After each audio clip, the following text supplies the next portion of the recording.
This program is brought to you by Hungry Jack's and Bunnings Warehouse.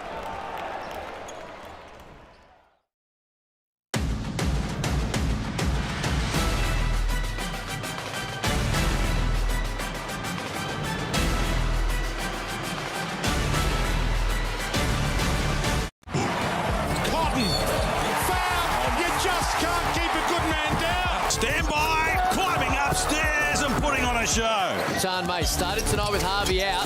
Lobs it up to Cleveland. Bryce Cotton sneaks away. Oh my goodness, he's done it again. Reeve, nice footwork. Found a way down low and puts a lid on too. Harvey. I got no words. They are putting on a show as Cleveland roofs it down. Back to Bryce, flick back. Because Illawarra through Harvey find themselves in front. What a shot from Tyler Harvey. Hey. Oh boy, Luke Travers right down Main Street. Cotton had space. Another one. And he makes you pay. There's nothing that man cannot do. Jessup saves him. Shot clock's down the top. Nothing but net.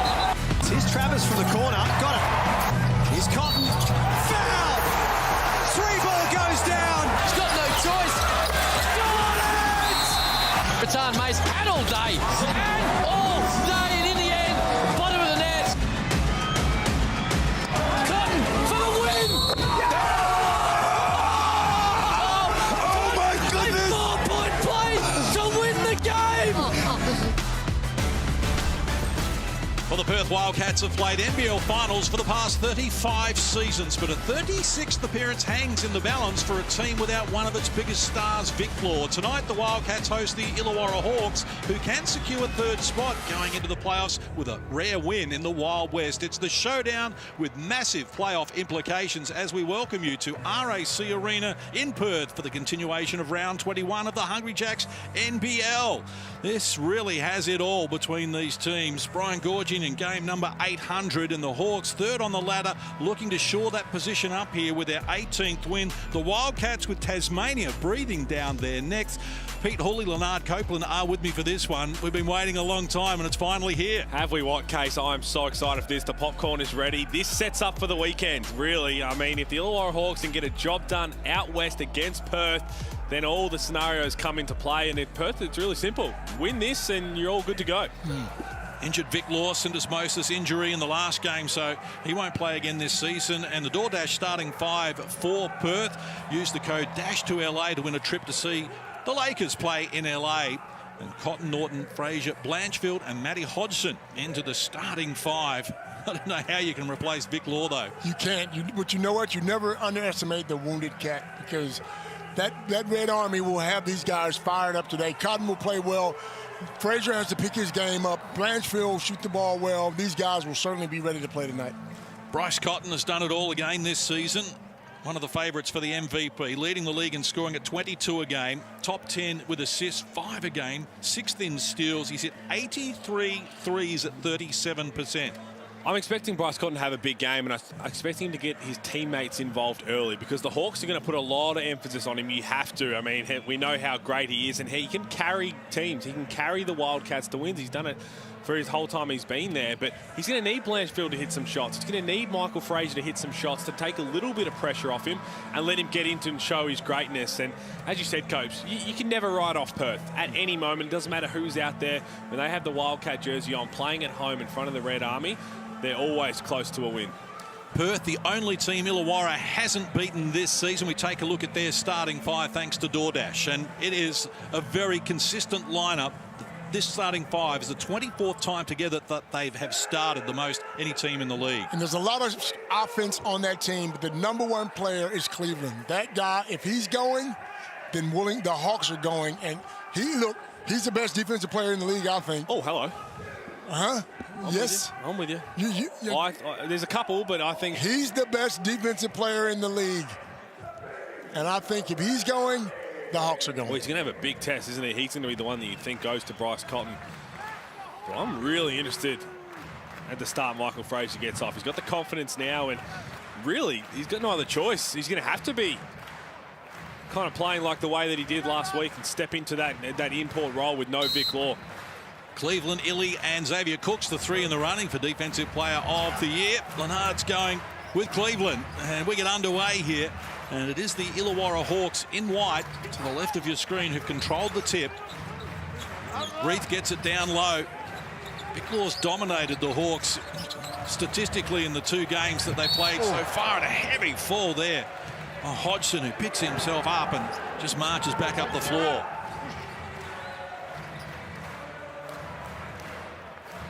Foul called on the Illawarra Hawks. It's on Cleveland. And Cleveland gets into foul trouble. The Hawks do struggle. They need him on the floor. Mitch Norton with the ball carrying duties for Perth. Here's Blanchfield. Could he be the X factor? Cotton guarded by Cleveland. Draws him a long way outside the three-point line. Now goes down to the baseline. A quick whistle. Well, that's going to be a second foul. What? Wow. On Antonius Cleveland in the first 37 seconds. Can I change my pick? Or no, you cannot. You will take that and you'll run with it, and he will sit down. Jeez. Are you kidding me? And it's there. Absolutely, It's there. It's a foul. Didn't have to do it. You know, you just picked one up in a quick couple of seconds. You know how important you are to this team. Bryce Cotton wasn't shooting that. I think he was trying to pass it. That's huge. That changes a lot early on. Sure does. This Cotton got it from Norton. Now the penetration comes high off the window. Couldn't complete it. Hodgson had a piece of it, but Sam Froling comes away with it. Hands over to Reith. Bootlegging there, looking for Froling down low. Couldn't find a good passing lane. Ball knocked down out of court by Norton.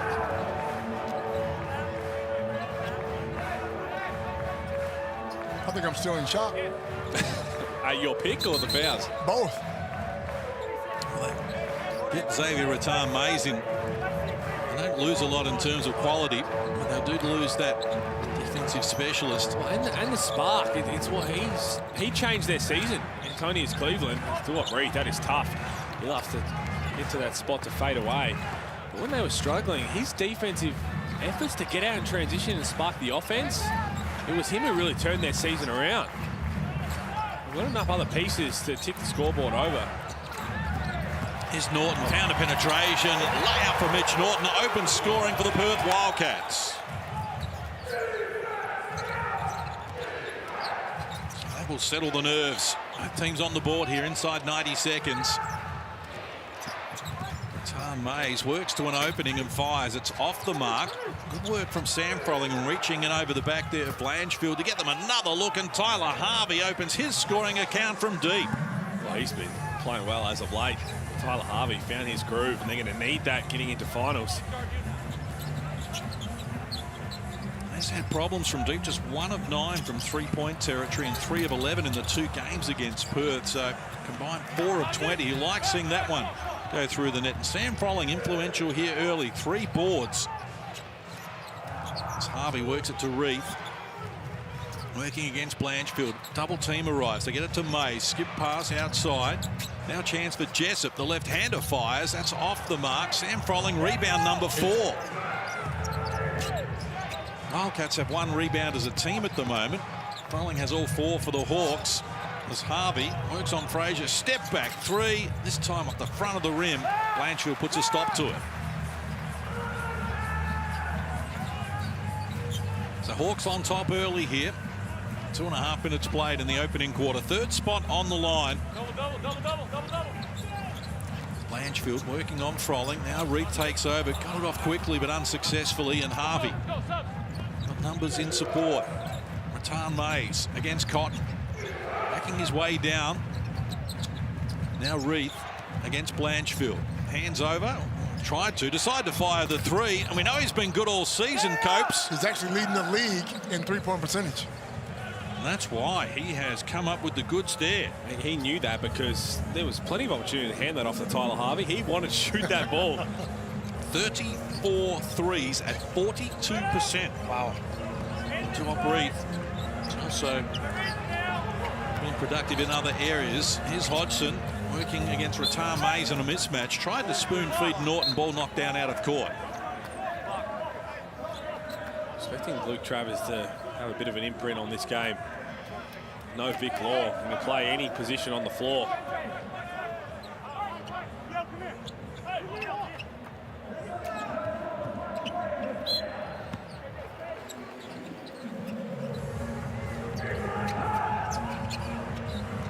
Cotton fires the three and comes up with the goods. You can't keep a good man down. It's just so tough.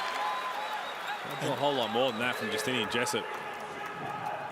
80% of that is confidence, man. You can go in the gym and work on that shot for 20 years. That confidence plays a key role in you knocking down the shots like that. And you think a little bit about, he knows who his primary defender is every single match. So those quick 2 fouls from Antonius Cleveland, he'd be thinking, okay, I can get a little bit more aggressive right now. Tar Mays keeps it alive off the Jessup miss. 4 minutes played here in this opening quarter. Hawks lead it by 3. Tar Mays goes on with a dribble and comes up with his first score in the game. I'm going to predict someone will pick him up. Someone will pick him up. One of the big teams will pick him up. Well, we saw when he stepped into that starting role with no Tyler Harvey, the damage he can do. And I think that a lot of that was when they were struggling early in the season. He was playing with a starting guard's mindset coming off the bench, and everybody else was struggling to find their rhythm. A double dribble called on Reith there. First turnover in the game. Well, Scott Morrison, the coach of Perth, has been under all sorts of pressure. This is what he said in the press earlier this week. Yeah, I mean, I'm doing my best. No one came into this season trying to lose. No one came in trying to get hurt. No one deliberately got COVID. No one deliberately missed a shot. No coaches deliberately called a bad play or whatever it is. So we've been giving our best effort the whole season. The fact that we need to win to get into the finals is pressure. And whatever happened the previous 40 years doesn't really affect me one way or the other. I'm not sure how the budget's working around here, but if I lose my job, they're paying me out my salary next year. So I'll probably do what I should have did this year, is just stay home and sit on my couch and get a paycheck. But because I'm personally a competitor and I wanted to challenge myself, that's what I got myself into. I got myself into a big challenge, and it's making me a better coach. So fans or the ownership wants to send me packing, they can send me with my salary, and good luck to the next guy. Certainly a lot to unpack there. A clearly frustrated Scott Morrison. I think he's been harshly dealt by as Cotton knocks down another 3. We're tied at 12. I'm with you, Case. I think he's a bit of a scapegoat. We know they've had their troubles playing at home, but I think it's just trying to put it all on him is a bit unfair. Well, I'm not with you guys. I'm going to say it like this. When you take on that head coaching job, you take on responsibilities. And I'm sure he's the one talking about his paycheck and how much he's getting paid. I'm sure that paycheck is pretty handy. And that it comes with the job. I've been in both chairs. I mean, the pressure's on. I'm sure they said we've been to finals 35 years in a row. Bryce Cotton. He's hit 3 of 3 from deep for his 9 points to tie it away. And the best in the competition is rising to the occasion here. Getting a bit of feeling about this game, Case. Bryce Cotton game. Tar Mays' penetration is good down low, draws a foul. Free throws to come here as Majuk comes up with the first foul for the Perth Wildcats. Cleveland had 2 inside 30 seconds and sits on the bench for the Hawks. Let's be clear when we're going back to, we so often see in any pro sport, the team wins a title. Gee, they had a good team. One of the best rosters we've seen. 100%. As soon as they struggle, it's the coach. And it's in everything. It's in from college to pro. It's so often the case that, okay, a team's not doing well, it's the coach's fault. And don't get me wrong, a lot of the time it may very well be, but there's a lot of other circumstances about it.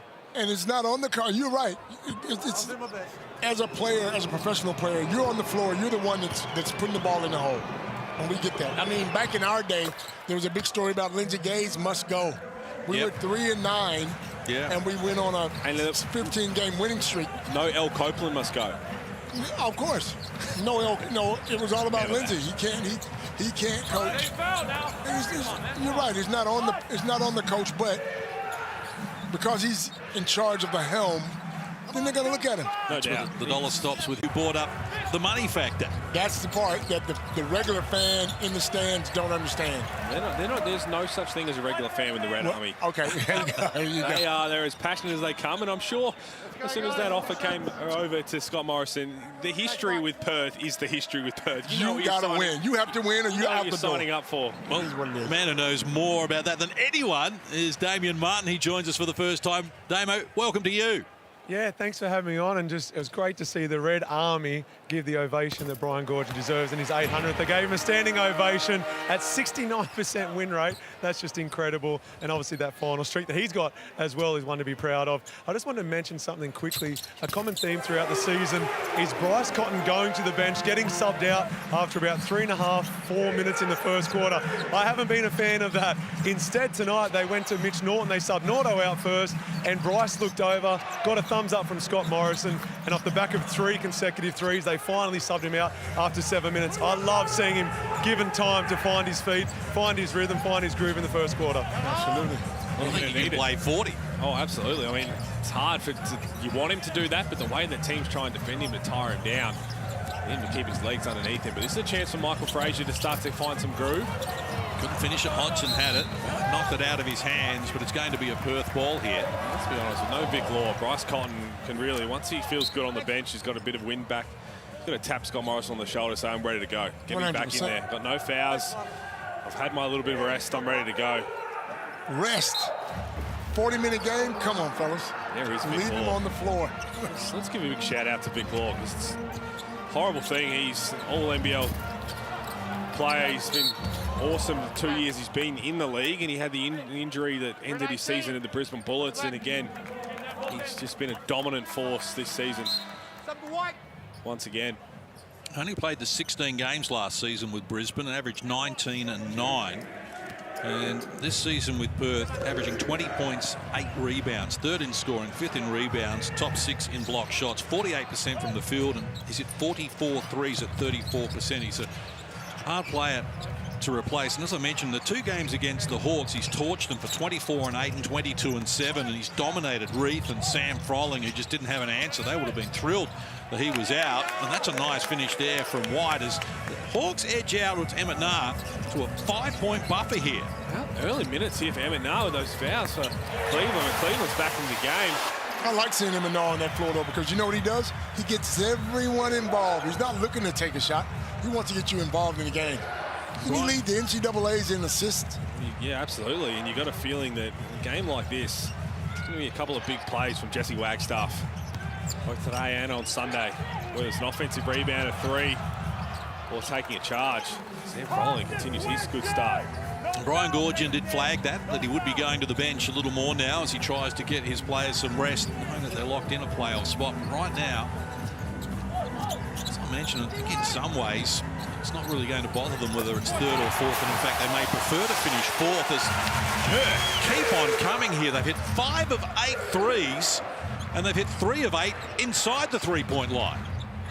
And that's a confidence builder for Frazier. This is Cleveland firing off the mark, so his first shot comes up empty. I'll tell you what, if you're Michael Frazier right now, Tony's Cleveland's guarding you. I'd like to see them put him in something to get at his body, put him in a tough decision. He won't want to pick up another foul. Here he is, reaching in, trying to dislodge the ball, almost stole it. Hit Norton down low. The floater from Mitch Norton, short on the rim. It came back to him. Did well to reel it in. Now Frazier with it. Goes to work, tough shot. And he's going to the free throw line. Didn't expect that level of aggressiveness from Cleveland. No, not at all. 2 fouls already. Comes in near the end of the first quarter. Michael Frazier just starting to find his feet. That's rolling the dice by Brian Goorjian in game 800 to bring Cleveland back with 2 fouls. Well, you didn't have to do it at the time. Bryce Cotton isn't on the floor. So I do like that they gave the ball to Michael Frazier. He tried to let him go at him. Both teams have used 9 players here in the opening quarter, which Illawarra has led exclusively. And they'll slow it down here for the last play of the opening quarter. They led by as many as 6 after 3 and a bit minutes. It's been the biggest margin so far. Work back door, running out of room. White. It's outside. Cleveland firing unsuccessfully. And that is all for the opening quarter, and they can't be separated. 1 quarter played here with 3rd spot up for grabs. It's Perth 24, Illawarra 24. Stay with us here. Friday Night Hoops, the Hungry Jacks NBL continues after this.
Last Friday night of the Hungry Jacks NBL regular season has started in style. Great fight back by the Phoenix a little earlier to beat Adelaide. And here at quarter time, first time this season Bryce Cotton's hit 3 threes in the opening quarter, and the first time this season Perth have been tied at quarter time as well. It's had it all, and we are enjoying it. And so is Jessica Scott, tonight's winner of the $50 Kmart gift card. The 1-year-old loves going to game day, and he is excited for his first game back. Let him go. He's got the Dukes up. Stand by, the Red Army are coming. Not the Scott Roth? Yeah. That was a Scott Roth. Scott Roth, maybe, was it? Double Cobras. Gotta love that. Now, thanks to Kmart for their support. Possession arrow with the Wildcats, who have been chasing the entire game after Dorbrief scored the first 2 of the game. Cleveland out there kicking outside. Harvey's been good, this time off the mark. Cleveland, the offensive rebound, and he's fouled going back to work. Hodgson in the vicinity, so he may have picked up his 2nd personal. Very well to kick that ball to Tyler Harvey, because if he had held that, Mitch Norton was taking a charge to pick up his 3rd foul.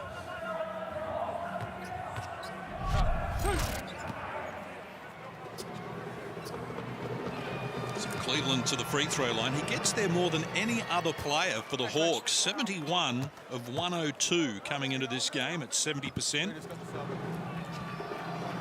Brian Gorgian in game number 800. 6-time championship winner, 6-time coach of the year. And we talk about the Perth Wildcats streak. Well, Brian Gorgian's got one going of his own. 21 playoffs in a row. As we go courtside to Damian Martin.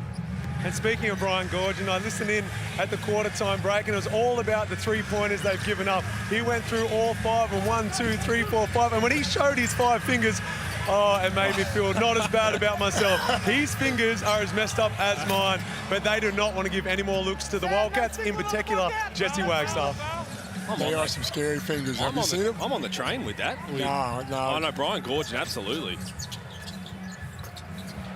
They've got the answers so far, the Illawarra Hawks, as they work to a 4-point advantage inside the first 60 seconds of this second quarter.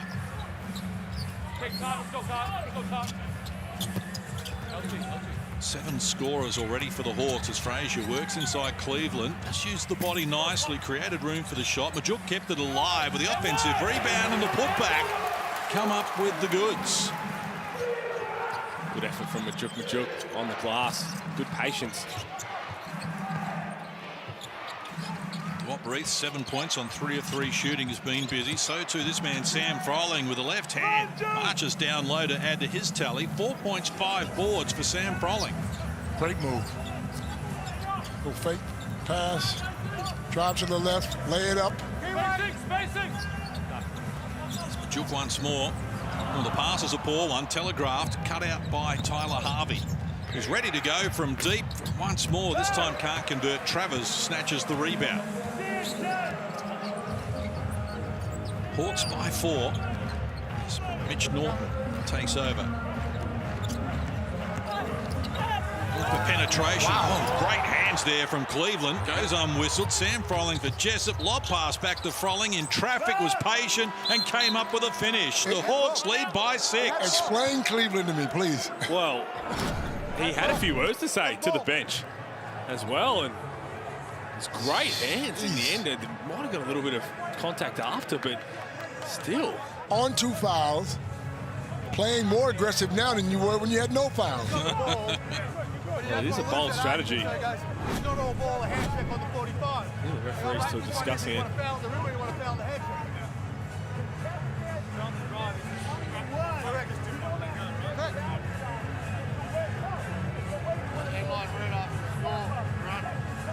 We're in pistol, okay? Set as low as you can. Last time they switched under, okay? Now, Mike, you gotta get through early. Don't even worry about getting in Mitch's way right now. Get through early, just run right through, okay? Clear this open. Now, if Bryce is wide open, hit him. I'm expecting him to be denied. Set the rip, okay? Set the rip, and then right for Mitch again. Let's go. I see what they draw up here. What I like and see how they execute is they're expecting Bryce Cotton to be denied, which is what every team tries to do. And okay, if they're going to be heavily trying to deny Bryce Cotton, where can we have someone open? Where can we find an advantage down that end? I'm not on the outside, I'm at the rim. Oh, a massive crowd in attendance at RAC Arena. Did a wonderful job, the Red Army. On the best show in the Hungry Jacks NBL. They've got some work to do here if they're to make playoffs for the 36th consecutive season. 10-time championship winners. It's an unbelievable record. Grand finals, 5 of the last 6 years. And the look inside from Norton to get them Majuk the easy 2. Terrific pass from Mitch Norton. I'm surprised a lot of teams don't go at Cotton offensively. I mean, yeah, everyone wants to try to stop him because he's so potent on the offensive end, but make him play some defense. Put him on the box. Cleveland got it from Sam Froling. Euro stepping his way into the paint and comes up with his first field goal of the game. The Hawks with the answers so far. They've led exclusively. It's now an equal game high, 6 points for them. Norton exploring, got beyond Jessup. Wraparound pass from Majuk once more from close range. He comes up with a finish. He's got 6. That's outstanding from Mitch Norton. They're in the exact same play, and instead of him trying to force anything, I think they were trying to see potentially the throwback to Michael Fraser on this side wing. That was taken care of and just kept his dribble alive for one more dribble. Threw it around to Majuk. Antonius Cleveland tries to answer back. That's no good. Norton with 4 assists already in the game. The same number the Hawks have as a team. Here's Fraser staring down Sam Froling to the elbow and looks crisp as he knocks down another. Back to a 2-point spread. Timeout by Brian Gorgian. Fraser has 8. Majuk has 8. Bryce Cotton has 9. Yet to add to his quarter-time tally. I love seeing this from Michael Fraser. Hopefully he gets a few handwritten letters from the Red Army delivered to the club if he has another big game tonight. I think on Norton, you can show and go under. Just don't let him get to the rim, all right? But communicate the on ball so he knows early. You know, get stretched to switch it. Let the guard veer back. Anything 2 dribbles, switch it. We'll veer back. If Norton goes left, he's not finishing. He's trying to pass it on. Kick it out. Now, hey, hear me out. On Norton, Bigs, talk it, show and under, call it out. I can go under, make him, we're good, all right? Now, hey, our offensive possession, you're the handoff guy, we're in an ups here. Now, hey, a lot of on ball in transition here, bringing you to it, all right?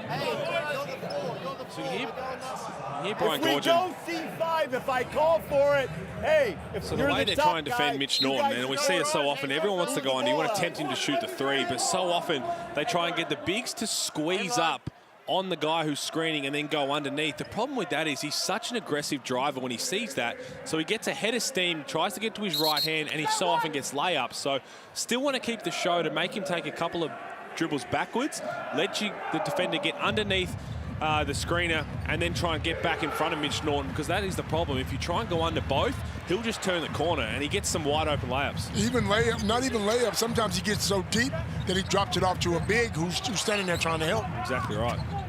Jessup back to Reith, has been good so far. Dances into the paint from close range, couldn't finish it. First miss of the game for Reith, who has 7 points.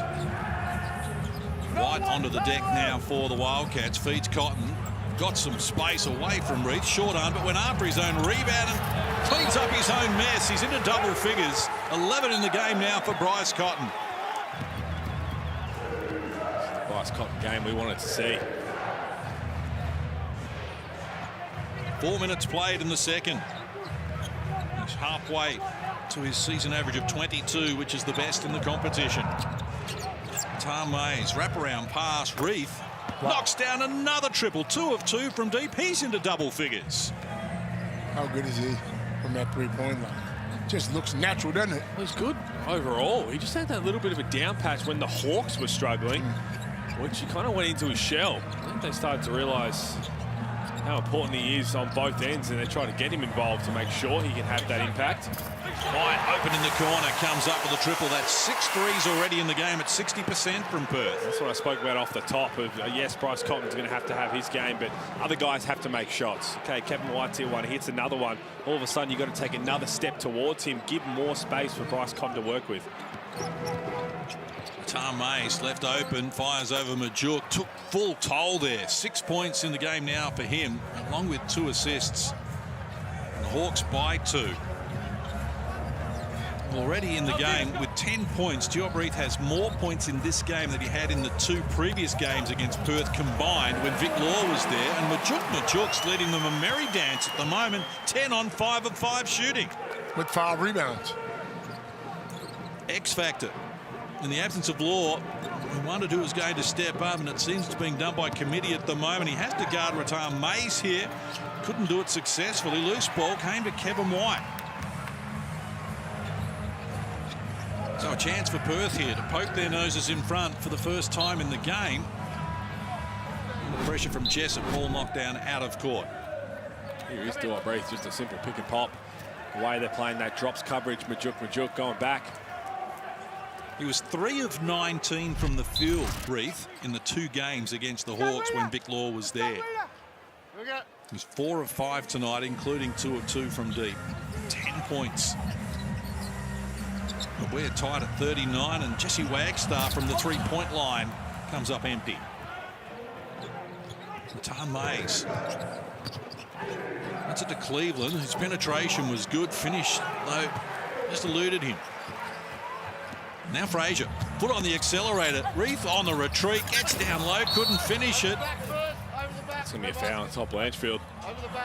Aggressive work from Blanchfield, but he picks up his first personal. The audacity of Tom Blanchfield going for the tip dunk over the shoulder. Don't want to discourage that. Well, we don't, but we also want to make sure you get a little closer than that.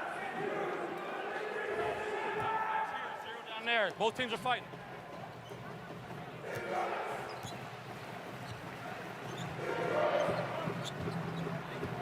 So inside the last 4 minutes of an entertaining first half, 39 apiece. It was 24 all at quarter time.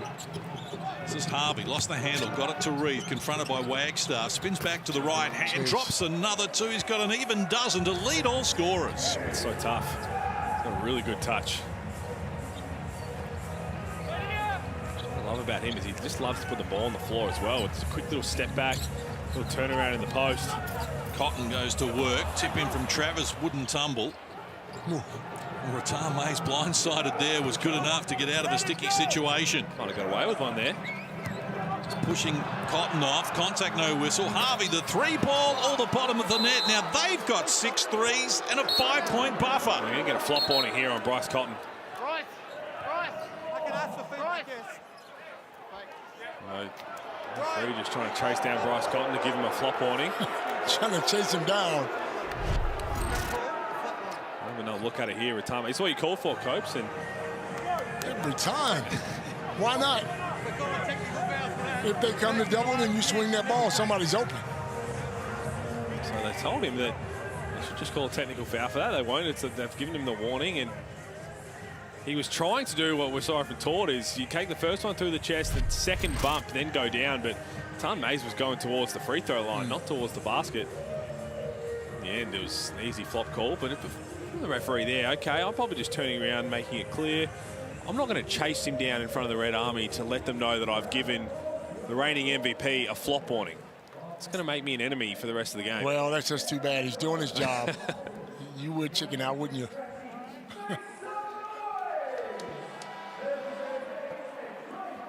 Bryce Cotton just continues to deliver. 11 points here. He had 3 of 3 from deep in the opening quarter for 9 points, and now into double figures. You spoke about why don't teams go at him defensively, Copes. And what I've seen, he's a better defender than he gets credit for. He plays good D, but his offense is so spectacular that lives in the shadow a little bit. Absolutely, but I played against guys similar to this. Derek Rucker, who scored a lot of points back in the day, was that size. Or Shane Hill, who was that size, who scored a lot of points. Ricky Grace, who was that size, who scored a lot of points. You post them up to negate their offense and make them play some defense.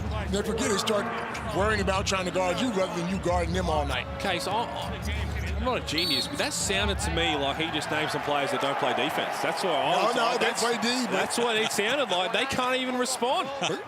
Well, they'll respond. Don't worry. I'll get a couple of messages. Phone's blowing up. All these guys are great offensive players. I hear what you're saying. And so I had to try to find a way to stop them, and the way to stop them is going at them. And at that size, they couldn't contain you in the block. No way. Not many could.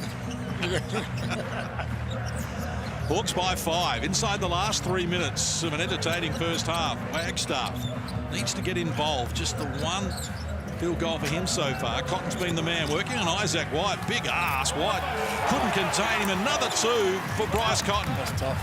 Get caught on Cotton Island. You see him put the dance moves on when that gets the ball out to both the right and left hand, gets that skip going. He's got so many options, but if you don't dictate where you want him to go, then you're at his mercy, and he's just going to get wherever he wants, and he's going to finish. Well, Harvey almost with his back to the basket there. Forced up a tough one. Couldn't get it to go. Mitch Norton comes back up the floor. Decides to go solo here. Crushed by Tuop Reed. He hit the deck hard. And the finishing touches supplied there. Go back to a 1-point ball game inside the last 2 minutes of the first half. Rattan Mays just elevates, helps himself to 2 more. 8 in the game now for him. It's a free throw for Rattan Mays. He's got such a good touch on that mid-range. Even back to the basket. Let's have another look at this. Mitch Norton. Wars.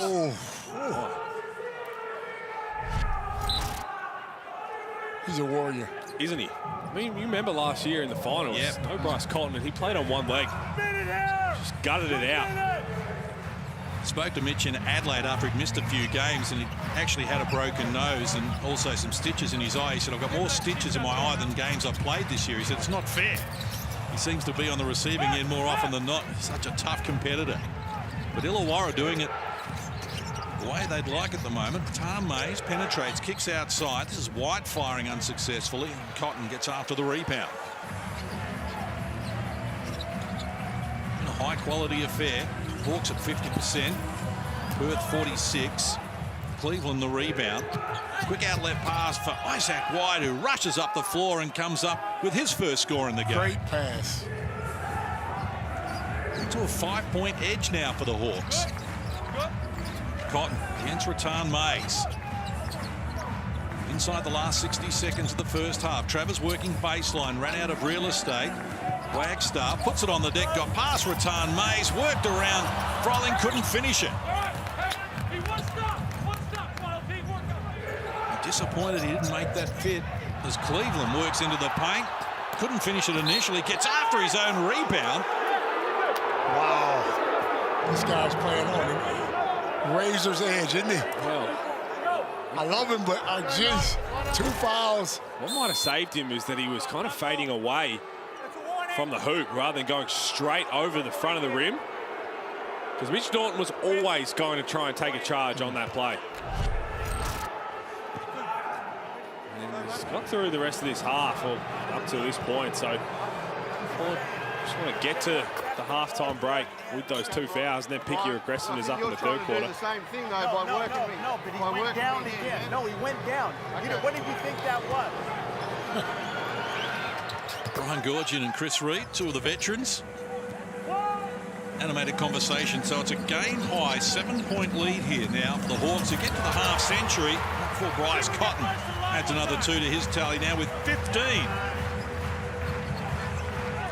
You know, of course they miss Law, and I would want Law on this team, but sometimes when guys go out and now they can sort of concentrate more on Cotton and getting him the shots that he probably deserves, because when Law's in there, Law will take a lot of those shots that Cotton probably used to get last year or the year before.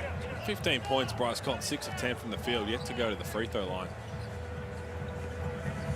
When Antonius Cleveland isn't his one-on-one matchup, picking up those 2 first fouls, they have to give Justinian and Jessup a chance, and so Bryce Cotton's going to have the advantage.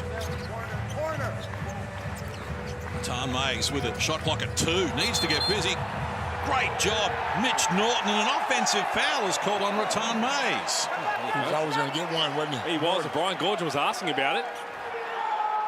No, you don't want to check that one. I think you put the elbow in his chest. Right there.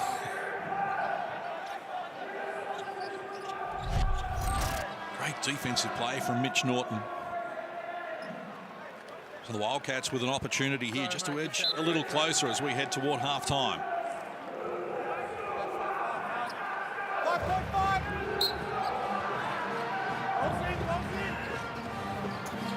Cotton behind the back, feeds Wagstaff, was well beyond the 3-point line and came up short with it. Shot clock and game clock about to expire. Took the shot, but it's the Illawarra Hawks who lead at halftime. 50-45 is the equation. Biggest margin we've seen at any stage, 7 points. Well, it's been a battle. That's what we expected. Bryce Cotton's been excellent. Illawarra Hawks have had more contributors. That's been the reason they're up 5. Duart Reed's been outstanding, but Ratan Mays had an impact. Cleveland came back in and had an impact. Tyler Harvey got him off to a good start, and this is what we've been waiting for. The whole week, everybody's been talking about this game to start what could be an interesting few days, and it's living up to the hype. Let's go courtside to Damian Martin for some reaction. I'm here with Duart Reed, who is absolutely killing it out there right now. 50 points in the first half. What's your take on the first? Dang, right, that's a lot of scoring. Yeah, we just got to, I think we got to play a little bit more better on our defense, take care of the rebounds. They're getting a lot of offensive rebounds, so we do that, I think we'll be okay. And Gorge was really addressing the 3-pointers, the open 3-point looks that the Wildcats were getting. Do you think defense will be a common theme at halftime? Yeah, definitely. We got to get out of them shooters. Obviously, Bryce is Bryce, and you just got to get out, try to make it a little bit harder for him. Thanks, mate. Best of luck in the second half. We've got a 5-point game here at RAC Arena. The blockbuster, the 2 leading scoring teams going at it.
Thanks for sharing your Friday night with us here on the Hungry Jacks NBL. Officially, the playoffs don't start until next Thursday night, but this has certainly got a playoff feel about it between the Perth Wildcats and the Illawarra Hawks, who have led exclusively, but the biggest margin we've seen at any stage, 7 points. And here at half-time, it's 50-45 in favour of the Hawks. This has been entertaining. Well, it has, and I feel like Perth actually played one of their better halves. We know without Vic Law, but everybody else kind of chipped in. Michael Fraser got going, Wagstaff off the bench. Majuk had 10 points, 5 rebounds. He was outstanding. The Hawks just had more contributors. Duop Breath was good, Rattan Mays. Jessup hit a 3-ball, and then you've got guys like Tyler Harvey, who was 3 of 9, and Cleveland's 6 points, he's 1 of 6. But just the normal guys we're starting to expect. Majuk, I thought, was really good, and as I said, I think Perth actually would be really happy with where they're at. They're just going to find something on the defensive end. 50 points and a half is going to be too many when you really have to put points on the board. Without Vic Law, without a guy in the top leading scorers of the competition, you need to be able to clamp up on defense. Look how tight these numbers are, Copes. They are extremely tight. Look, both teams are playing great basketball right now. As you say, Perth cannot give up 50 points to a team like Illawarra because they can come out and get hot in that third and fourth quarter and blow you out of the water.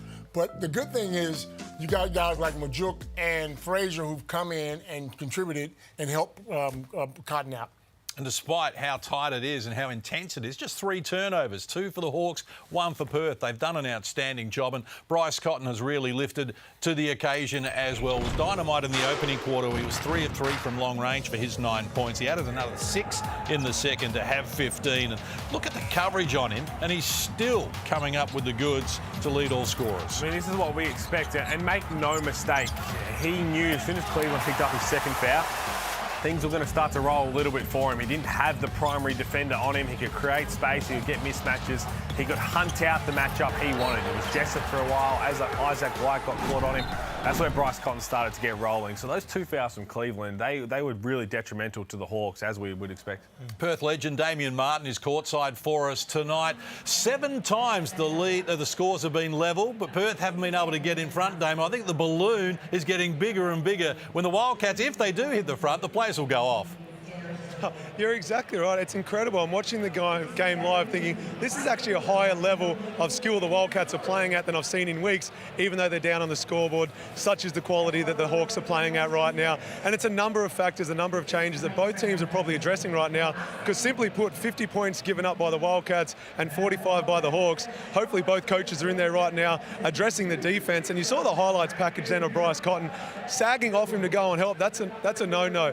I wouldn't be surprised if Brian Gordon comes out in the second half and says, all right, Cleveland, you've only got 2 fouls. I put you back out, though. I instilled a lot of faith in you. Now you can return it. But let's play a box and 1. You just go out there, chase Bryce around, make life hard. Don't worry about anyone else, and see if anybody can step up and put points on the board, especially with Vic Law out. And Damon, that's exactly where I was going to ask you about Bryce Cotton. Had the 15 points. We know Antonius Cleveland picked up those 2 fouls, but if they do start to put that emphasis, which we expect, what do you want to see from these other guys? Majuk was fantastic, Fraser was, but you feel like there's got to be one more person who can step up and put some points on the board.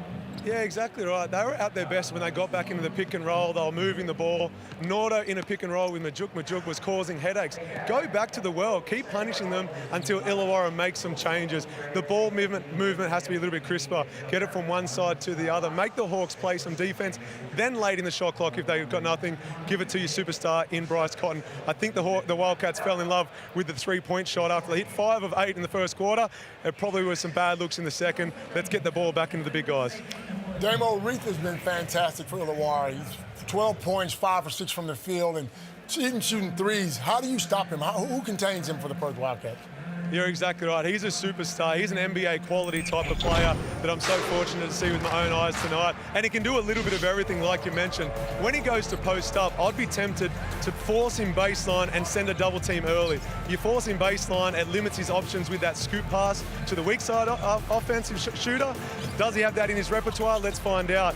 But as soon as he goes into that pick and pop game, the Wildcats have to do a better job of rotating early. You've got to help on Tyler Harvey. You've got to help on Justinian Jessup.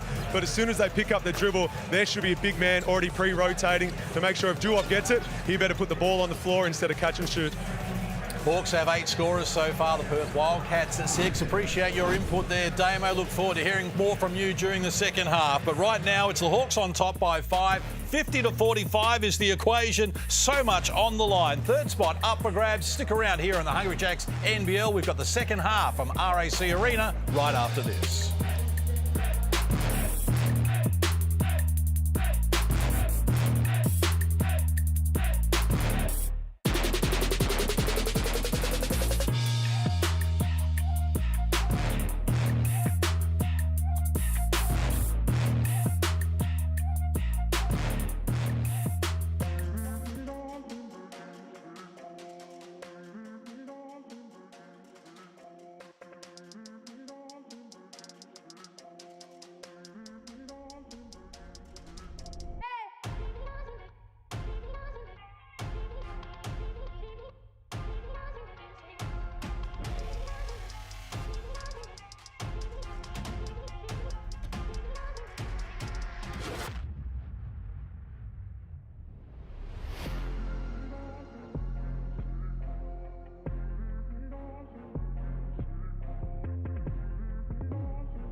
What a way to close out the final Friday night of the NBL regular season from the Wild West and the Wildcats against the Hawks. Third spot on the line here. And the Hawks by 5. They've led exclusively. Let's go, fellas. 7 times the score has been tied. The Wildcats just haven't been able to put their noses in front. The Hawks just continued to hold them at arm's length. And we are set for a fabulous second half. And it all continues again tomorrow. Tassie against Melbourne, first game up. Very interesting matchup. Well, it is only if Perth can't get the win tonight.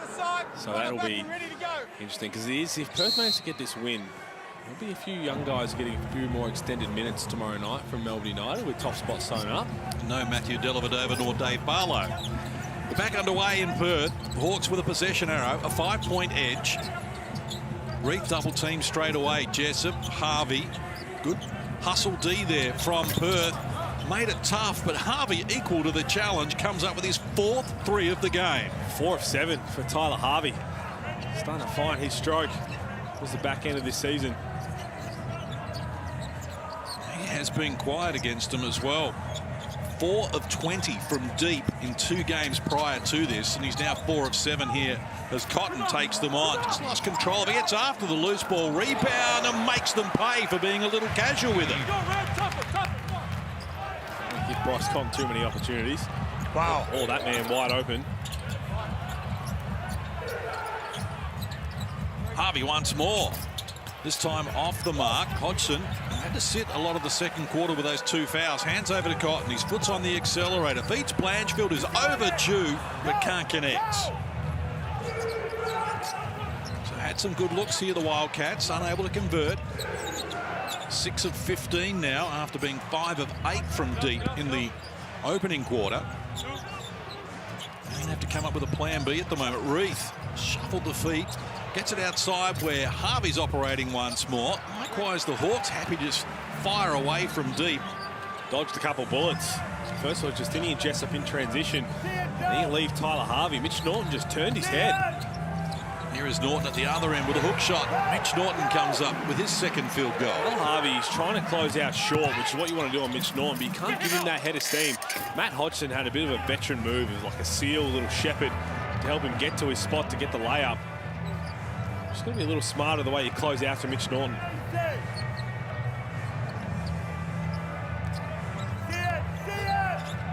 So the margin at 6. Cotton, scoop pass, wanted Hodgson, knocked down by Sam Froling. He's been influential. Now Cleveland kicking outside. Tyler Harvey working on Blanchfield. Had the better of that duel. Blanchfield yet to score in the game. None of 4 from the field. Harvey with 14. Reith retreats back to Harvey. 7 on the shot clock and counting. Hence Blanchfield. Tough shot, but the left hand has got a bag of tricks. Whistle on the play. White 13. Foul called on Sam Froling.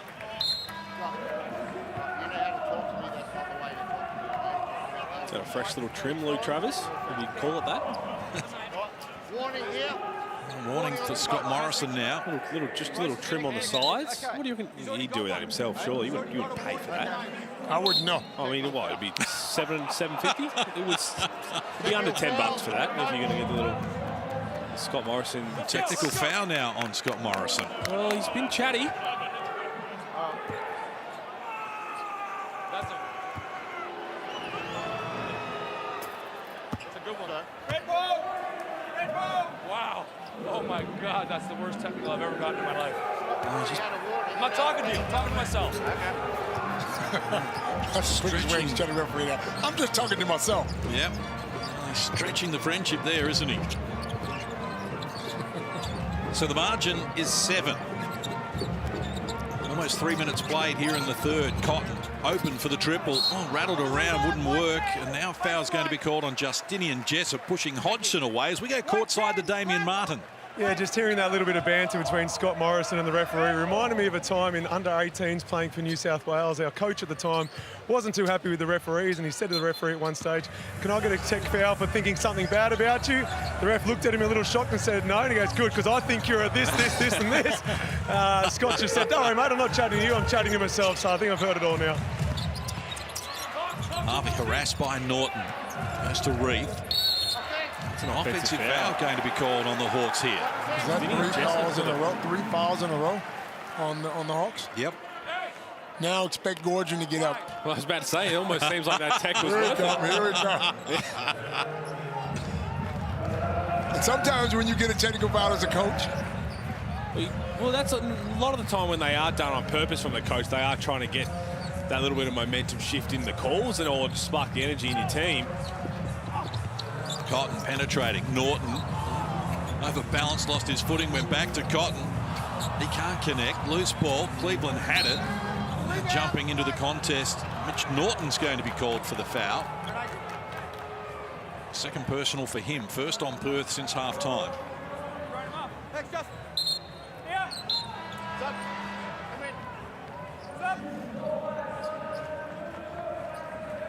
Wildcats playing catch-up for the moment. 7-5 at home this season.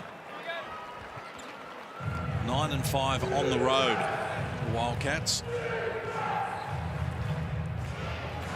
Of course, last game for them, the last game of the regular season on Sunday, as they host the Phoenix Reed spinning baseline, off the mark. Travis had it, couldn't control it. Spills to Cleveland, who cleans up for the 2. 8 rebounds for Antonius Cleveland to go with 8 points. He's got 4 offensive boards. That's his whole game. Only 2 fouls, and he had both of those inside 40 seconds. Knight picks up the dribble, goes to Frazier, top of the key. He splashes the triple. They needed that. Double figures now, Michael Frazier. 2 of 2 from outside. Inside, Froling exploring. Talked out of it by Travers. Loose ball trickles out of court. Last touch by Cleveland. Someone's got to get a body on Antonius Cleveland, because if you don't, he just finds his way to get in there, get a hand on it. Here's Michael Frazier just stepping right into that. Stroke looks good from outside. And I speak about Cleveland all the time. He's the kind of guy that doesn't need the ball to score. I mean, he finds ways of helping his teammates, but also getting fast break shots.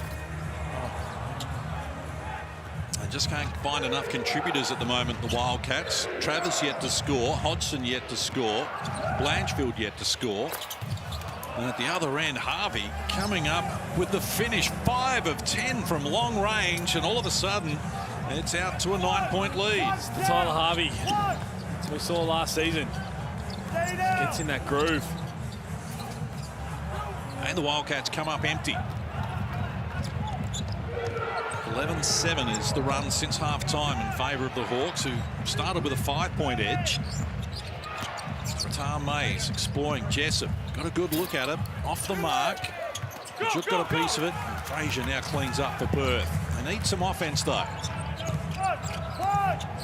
Frazier exploring, bounces into Froling, dislodged the ball, came to Rattan Mays, so Perth come up empty once more.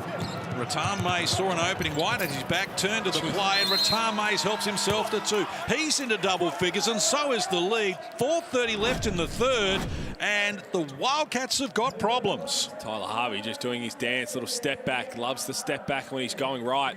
Here's Rattan Mays, absolutely no one came to him. Got all the way to the hoop for an easy 2. Quick timeout from Scott Morrison. Got to put an end to this.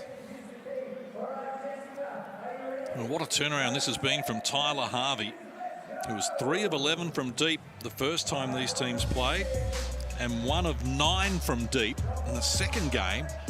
And now he's lit up the green page here with 5 of 10 and 17 points. He's certainly not shy. 10 threes. A little over a quarter, 2 quarters and a half. He's getting them up, but he's feeling it. And guys are looking for him, and he's the kind of guy who can carry a team. Well, he is, and it really allows other people to just find their roles within the current game. Duop Reed started it. I think they still need to make sure they get him a couple of looks here in this third quarter to try and test him out. He's 5 of 7, 12 points. We know all those 12 came in the first half, but I want to keep him going in case this game gets close in the fourth quarter. Rattan Mays is going to come in. He's going to be instant offense off the bench. And as you said, Copes, Cleveland's going to find his own offense. Whether it's an offensive rebound out in transition, that's where he's going to score. We've got enough pieces to put some points on the board. Tyler Harvey, this is a really good sight for Hawks fans as we get close to finals. Had that big game against the Kings. And if things pan out the right way, it's going to be 4 more potentially. They play each other on Sunday and then potentially in a semi-final series. So they could play 5 times in about 3 weeks. Hawks were on a 6-game winning streak when they lost in overtime to the Kings in their last game. They're in a very good spot at the moment. Shot clock to single digits as Blanchfield feeds Cotton, top of the key. Wagstaff, touch pass intended for Hodgson, was battered down, and they get another stop, the Hawks. Just 7 points for Perth here in almost 6 minutes of this third quarter. It's dried up at the offensive end. They can't contain the Hawks from getting what they want at the other as Rattan Mays feeds Harvey, the danger man. Can't connect on this occasion. Froling had a piece of it. Loose ball. They get after it. Blanchfield is getting up a little slowly from that play phase. Reith goes and bounces into Wagstaff. Offensive foul points waved away. So Reith wants this to be a coach's challenge. He might have a bit of a case. I think Jesse Wagstaff throws his body in the line. Let's have another look at this. Little give and go from the big guys, and maybe not. Jesse Wagstaff just shuffling his feet. Didn't get hit completely in the chest, but looked like he may have arrived just in time. I thought he was there. So that's a good call in the end. And it's funny how every time a player wants a challenge, now, they want a challenge. 100%. Every time. Which is why if we do, I like the Coach's Challenge edition, but you know, the thought of being able to keep it if you get it right, which a lot of people wanted after the NBL Cup, but the problem is you're more likely to use it on potentially something that doesn't matter. So do you only get one, and then everyone really saves it for something crucial? Wildcats need some offense. He's the best in the business, providing it. Bryce Cotton up to 19. He leads all scorers, but his team trails by 9. Trying to find some stops at the defensive end at the moment. A little over 3 minutes out from three-quarter time. Jessup gets it, top of the key, picks up the dribble, feeds Harry Froling. He's been good from deep this season, can't connect there. And Nork and his brother Sam grab the rebound, so Mitch Norton up the floor, reaching in Cleveland. That was always going to come. This time. Third foul. He's due. Well, he could have had about 7 in the first quarter, the way he was going. So he was overdue. Well, he's top 3 in the league in steals, top 10 in block shots, and 14.6 rebounds per game. He's been exciting, a great addition to the Hungry Jacks NBL this season at Illawarra. Is your defensive player of the year? No, he's good. Trust me. He's definitely in the conversation. I think I'm looking forward to seeing how the votes all pan out for all the awards. But Shea Lee might have something to say about that. And Shea's definitely a great defensive player. Let's not forget he is replacing Justin Simon, reigning defensive player of the year, and providing a lot more offense from no doubt about it. Let me say that Xavier Cooks will have a few votes as well. And Shea Ely. So yeah, it's a great three-way. He really is. Tan Mays, been energetic and creative here against Hodgson. A mismatch, decides to fire over the top, can't connect. So a chance now for Cotton to get his team a little closer. They're down 8. Wagstaff puts it on the deck against Cleveland. Good move, taking on the man with 3 fouls, getting it done as well. The Wildcats have scored the last 5 here, back to within 6. I said in the first quarter, I felt like this game would have a bit of a turn on a play from Jesse Wagstaff. And it was the charge that swung the momentum. And that's going to be an offensive foul on Harry Froling on the screen. So I was on that side, mate. Jesse Wagstaff making some plays happen, and then so this is the one here. I'm not sure we've seen too many people with the little keeper handing it off to Bryce Cotton, but we'll take it. Chasing a 36th consecutive playoff appearance, the Perth Wildcats. If they make it through, you can grab all your Wildcats finals tickets at Ticketek. Get to Ticketek for the finals tickets. If the Wildcats can prevail and get themselves into a 36th consecutive playoff series. Here's Wagstaff, shut down by Reed. Stayed with the play though, got his ball back, and again shut down, but he's off to the free throw line as Reed is called for the foul. It's his second. So this might be one that Brian Goorjian thinks about challenging. Now, the issue is here. So there's the clean block. So they're going to challenge it. So the problem is, that's the one that we probably don't want called in live play. There's not a whole lot of contact. It looked like a lot of ball, but when he's challenging it now, if he gets a hand on the wrist, it's going to be hard to overturn. We've seen this a lot this season. If something in live play, a lot of them have been blocks. We're okay with that, letting that go. That's a good contest. There's not a whole lot of contact, but if we're going to really break it down frame by frame, if you do get him follow through or something, you get that contact, then it's going to be hard to overturn. It's going to be that one looks clean on the left.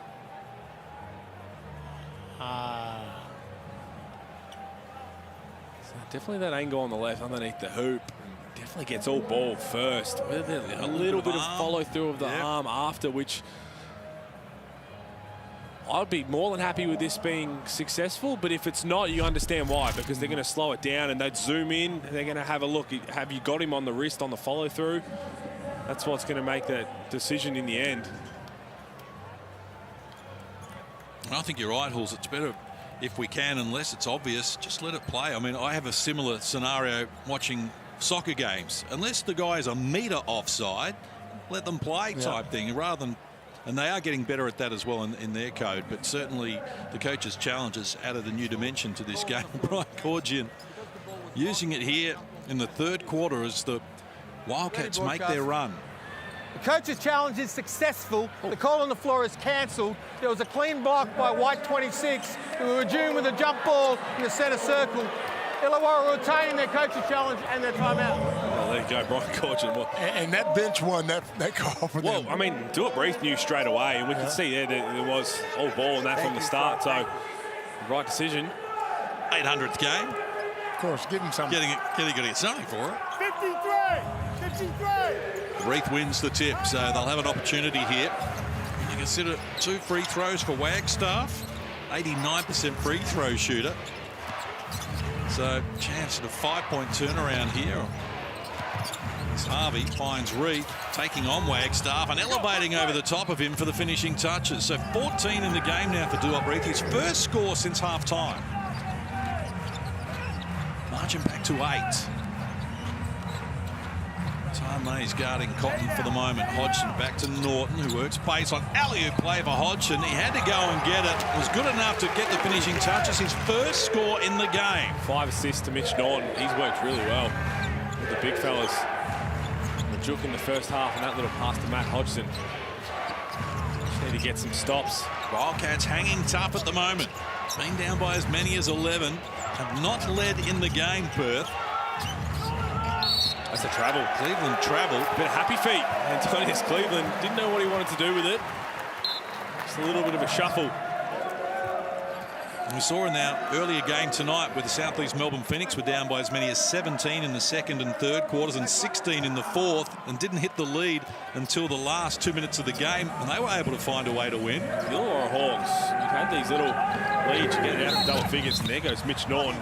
That is exactly what happens if you fall asleep. He will just turn the jets on.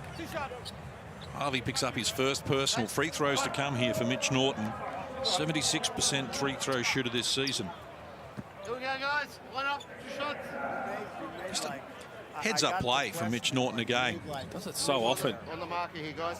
Because he knows his strength isn't shooting the ball. He knows how he's going to get defended, and he so often knows that when he's setting up the offense that his primary defender will just fall asleep, and he will attack off the hip, either draw a foul or get a layup. Let's go courtside to Damian Martin. I listened in to Brian Gorgian that last time out, and he's pleaded with his players, stick together and play through it. He knew that the Wildcats were making a mini run. He wanted to take the emotion out of the game, back each other to get the job done.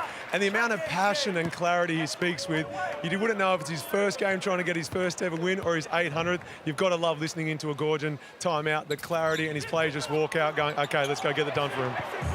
You mentioned in game 1 case, that game against Adelaide, where he just had the stare. Yep. Brian Gorgian, that's still clarity. You get that stare into your soul from the GOAT, you realise, okay, what you have to do. Helped to strain into the bronze medal at the Tokyo Olympics, Brian Gorgian. He is the master coach, and this Bryce Cotton, Norton, lob pass. Majuk got a good seal down low against Harry Froling from close range, adds the 2 back to a 3-point game. Great fight back from Perth. They were down 11 earlier in this term. And it's good to see these guys giving their all. You know, knowing that one of their best players is out. Rattan May, step back, nice. All the bottom of the net. Last play of the third quarter, no time to get it started. So with 1 quarter to play, the Illawarra Hawks have a 5-point lead.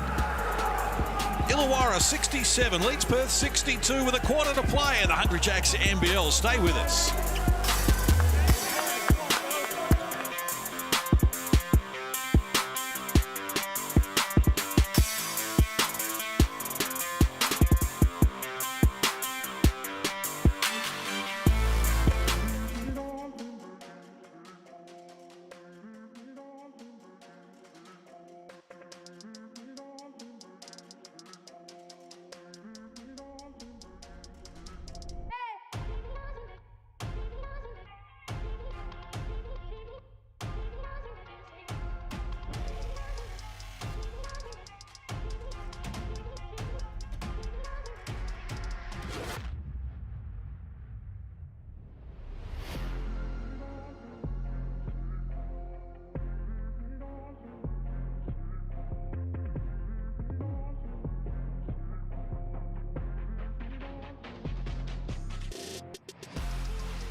contest we've got going at RAC Arena in Perth. The Wildcats looking to grab their spot in the playoffs with their 17th win of the season. Illawarra looking for their 18th win of the season. 11 points, the biggest margin we've seen at any stage in favour of Illawarra, who have led exclusively.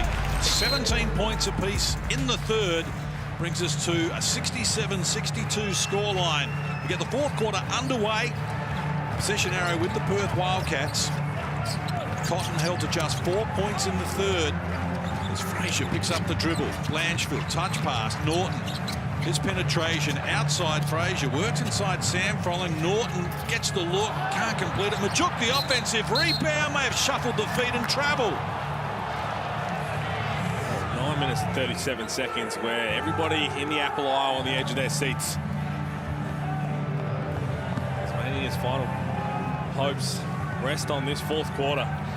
Tasmania 16-11 on the season. Perth 16-10. So they'll be equal fourth if the Hawks can maintain their advantage. Reith muscling in against Fraser, who stole it from him and had to get it back again. Terrific play from Michael Fraser. Here's Cotton that opens up for him, and he's fouled and off to the free throw line. That's a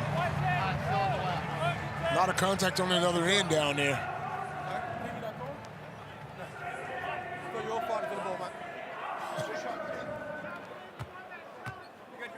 Bryce Cotton to the free throw line for the first time in the game.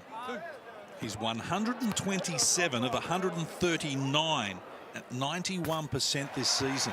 Extraordinary numbers. Not even the commentator's curse could make him miss that, Case. That never looked like missing. Just a joy to watch Bryce Cotton. We're so lucky to have him in the Hungry Jacks NBL. He's got 21. And the margin is 3. And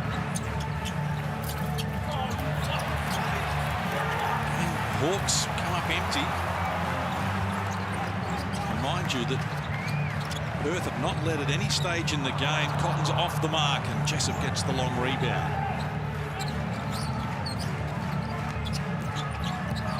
Work the ball into the corner. Overcooking the shot, Cleveland. It was a pass to Sam Frolling. They get the man they wanted in Harvey. He's got 6 threes in the game. Best time to shoot a 3 off an offensive rebound. Shooters are always going to relocate across the perimeter. Tyler Harvey, 20 points on 6 of 13 from 3. Blanchfield answers back. And it's time for him to get going. First score in the game. If they got a chance, if they're going to have a chance, he has to get going because Cotton can't do it all by himself. Harvey outside Cleveland. This time off the mark. Heavy contact between Fraser and Norton, who takes one across the face again. 2 minutes played in the final quarter. Fraser against Reith, decides to pull the trigger, rattled around the rim, didn't like the look and jumped out. Tied us up. It's going to be some sort of battle down the stretch. Reith double teaming it again. They deflected the ball away from him. Blanchfield, who wanted to get it to Cotton. Now they'll reset here. Jessup with the job on Bryce Cotton. That was a layup for Bryce Cotton. That was really good hands from Antonius Cleveland. Might have been a bit of luck in it. The floater from Cotton, all the bottom of the net. It's back to a one-point ball game. Well, here's the Red Army. They're coming. See, I'm doubling Cotton off that screen. I'm doubling, making him pass the ball to Norton and taking my chances with Norton on the three-point shot. With no big claw, if Bryce Cotton's going to beat you, you want him to have to take 30 to 35 shots. He's 9 of 18. He's got 23 points. So when the Hawks got into double-digit lead in the third quarter, you've got to put this game to bed. You cannot let the Wildcats hang around with number 11 running around out there. Harvey, look away pass. Sam Frolling gets it done, draws a foul, chance at a three-point play as Harvey becomes the creator on this occasion. Great pass. Sam Frolling's been terrific tonight as well. He's got 9 rebounds, 4 offensive, but that's just a really good pick and roll. Simple basketball. Good finish through contact. Could have probably just turned the wrist over and put a lid on that one for us. 2 is 2, bro. It's okay. Yeah, easy. All good. Good luck. It's okay. Sam Brolin, 64% from the free throw line this season. Makes the extra, pushes it out just a little further. So the margin is 4. 3 minutes played in the final quarter. It's Kevin White exploring Blanchfield for Sam Froling. Just caught him a little off balance, couldn't create though, and coughed it up, gave it to Tyler Harvey. Just the 6th turnover for the Wildcats in the game. Blanchfield retrieves it. That was really good defense down this half court. Brian Goorjian knew what the play was. He was yelling at do-or-breathe because they were trying to get Blanchfield an open 3. They had to switch, and they ended up getting the steal. Hodgson spinning baseline, high off the window, can't connect, and do-or-breathe the rebound. Number 6 for him in that category. Antonius Cleveland with 10 boards to equal his season high. Only player in double figures in that category. Harvey back to Sam Froling against Frazier. Kicks outside. Reether's been good from deep. Blanchfield got there in a hurry, shut him down, forced him into a tough shot. Well, they banked it in, but leading three-point shooter in the competition, Coach. You got to shoot that in the corner. Absolutely. Give yourself a tougher one with put the ball on the floor. Cotton fires the triple. That's off the mark. Hodgson, the offensive rebound against Sam Froling, but can't connect. Just a few of those. Yeah, Hodgson. That's the hard work, gets the rebounds. Rebound counts almost even. Same with the O-boards. Harvey can't connect. Cleveland now with a season-high 11 boards in the putback. So a double-double for Antonius Cleveland. That's exactly what he does. He's not going to demand the ball too much to go one-on-one. He's going to get it off cuts and offensive rebounds. Hawks had scored the last 5 here. Back to a 6-point edge. That's 4 fouls now on Cleveland. Just trying to fight over that screen. That's the Bryce Cotton effect. When the game's on the line, they're going to try and feed him the ball, which just went a little too hard trying to get over that screen. Again, when he comes off that screen, sting him and make him get rid of the ball. Double team and make him throw the ball to someone else. I'm not going to let Cotton beat me night in and night out. White, pass to Majuk, who steps beyond Justinian Jessup and adds to his tally. 14 on 7 of 7 shooting. He's been great, but you see his patience. It was a good pass. The defense collapsed, and he just took that second to gather himself and then finish without any defense. Tom Mays goes on with the dribble. Nice pass. Reed from close range. He's going to earn these from the free throw line. 22, push. Foul on Majuk. Okay with that block? Block one for the backboard. Duop Reed to the free throw line for the first time in the game.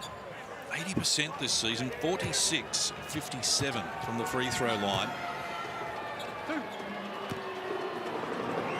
Quality addition he's been to the competition as well.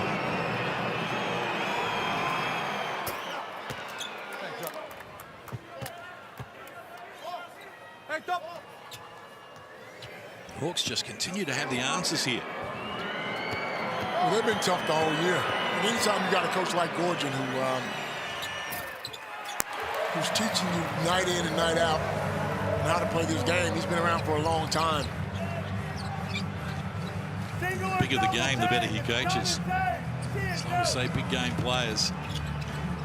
It's Blanchfield guarded by Cleveland, playing with 4 fouls. Majuk for Cotton against Reed. Gets down low and contact there. Cotton's come up a little proppy as well. As whether someone's tried to step on his foot as he went to, he got hit in that thigh. We're going to get a challenge here, it seems. Another one challenge on Duop Reed. It's not the first one, right? So they're going to have another look at this. Let's see where the injury was first.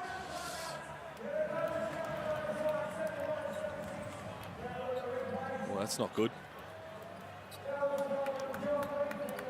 Hawks lead at 76-71, 4:33 to play.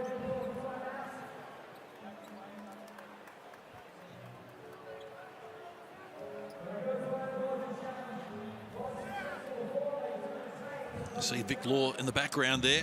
How tough would that be?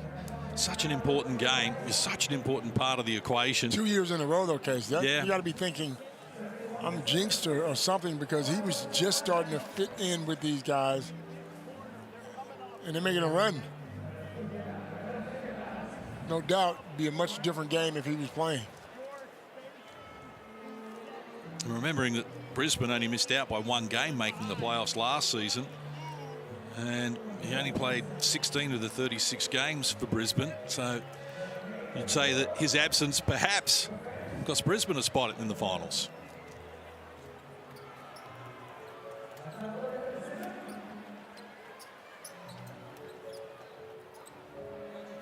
So coach's challenge again from Brian Goorjian. Had success in the third quarter. Well, it wasn't. It was on Dor Breath. A successful one. The coach's challenge is successful. Oh, the call on the floor is cancelled. There's a blocked shot. There's no one had possession. We'll restart with a jump ball at centre circle. Illawarra will retain their coach's challenge and their timeout. Happy birthday, Goorjian. Take your coach's challenge and your timeout. He's 2 for 2 out west on his 800, and he's still not happy about it. No, he's saying, why are you guys making those calls when I can see it? Why can't you see it? That's what he's saying. That's exactly what he's thinking. Throw him a whistle. Get ready here. Shot's gone away. No one has possession of the ball. Here we go. And it looked clean, and the reason why they might have had the whistle is because Bryce Cotton caught a flat tire. That's why it looked like he might have pulled up a little ginger on that left leg. Here's Tom Mays creating. Tough shot. That's going to be a foul on Majuk over the back. So let's have another look at this coach's challenge. So Bryce Cotton gets down and it's a clean block, but you see how Bryce Cotton came up sore. Couldn't take off. This left leg gave out on him, which probably gave the impression there was a bit of contact. That's 14 fouls on Perth now in this last quarter. Still a little over 4 minutes to go, and so free throws to come. Majook's picked up his 4th personal. Cleveland also with 4. Jessup with 3. Cleveland, if you joined us late, had 2 fouls inside 40 seconds of the game. Had to sit down. And he's done a good job of still being in this game as aggressive as he's played. Well, he's been loose, but good. He's been very close. Been very close to sitting down a couple of times. But 10 points, 11 boards, 2 blocks, including 5 offensive rebounds for Cleveland. It's been impressive. So the margin out to 7, biggest we've seen in this quarter. 11 is the biggest we've seen at any stage. 7 was the biggest in the first half, all in favour of the Hawks. Monster Majuk knocked the ball down out of court. It looked like there might have been a little bit of contact there. Tony's Cleveland. Got his hand in the cookie jar. Good pass from Bryce Cotton. Tom Mays came across to throw it out anyway. Cotton against Rattan Mays. Langefield, he's clubbed. Cleveland's out of the game. It's an early shower. And 3 free throws to come. Cleveland out of the game. 3:56 on the clock. And this is a huge moment in this ball game.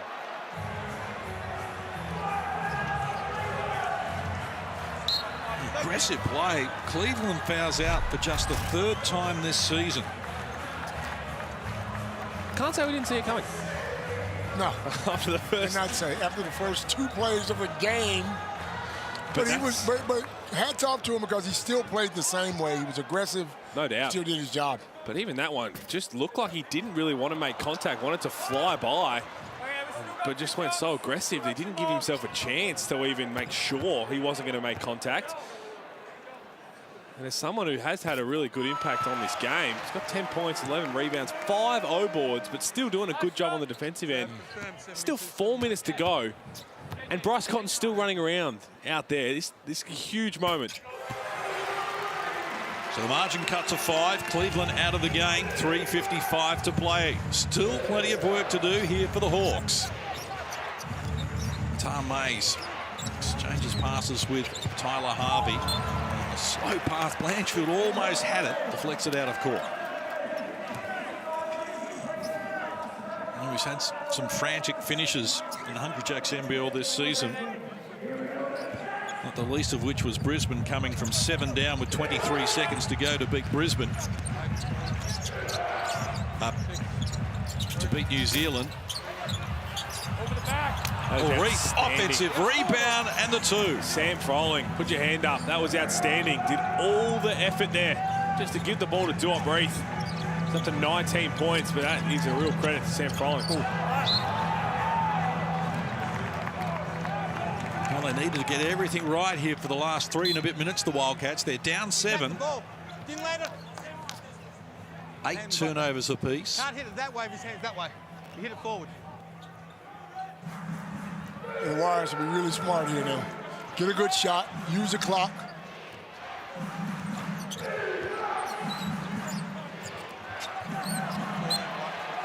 And they've lost control of it. Just a tangle there. Sam Froling and Rattan Mays. And they turn it over for the 9th time.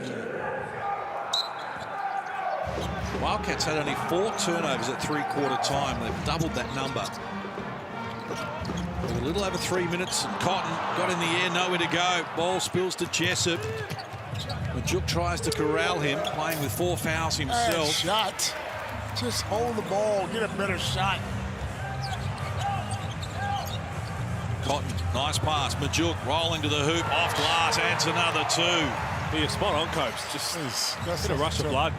Well, Harvey, 6 of 15. Falling out of bounds. You're 10 of 15. I mean, it's his shot. We know he likes to get them up, but this game I feel like's on a knife's edge right now. Cleveland's fouled out. Harvey's going to fire again from deep. Off the mark, Sam Froling, the offensive rebound, gets Jessup the look.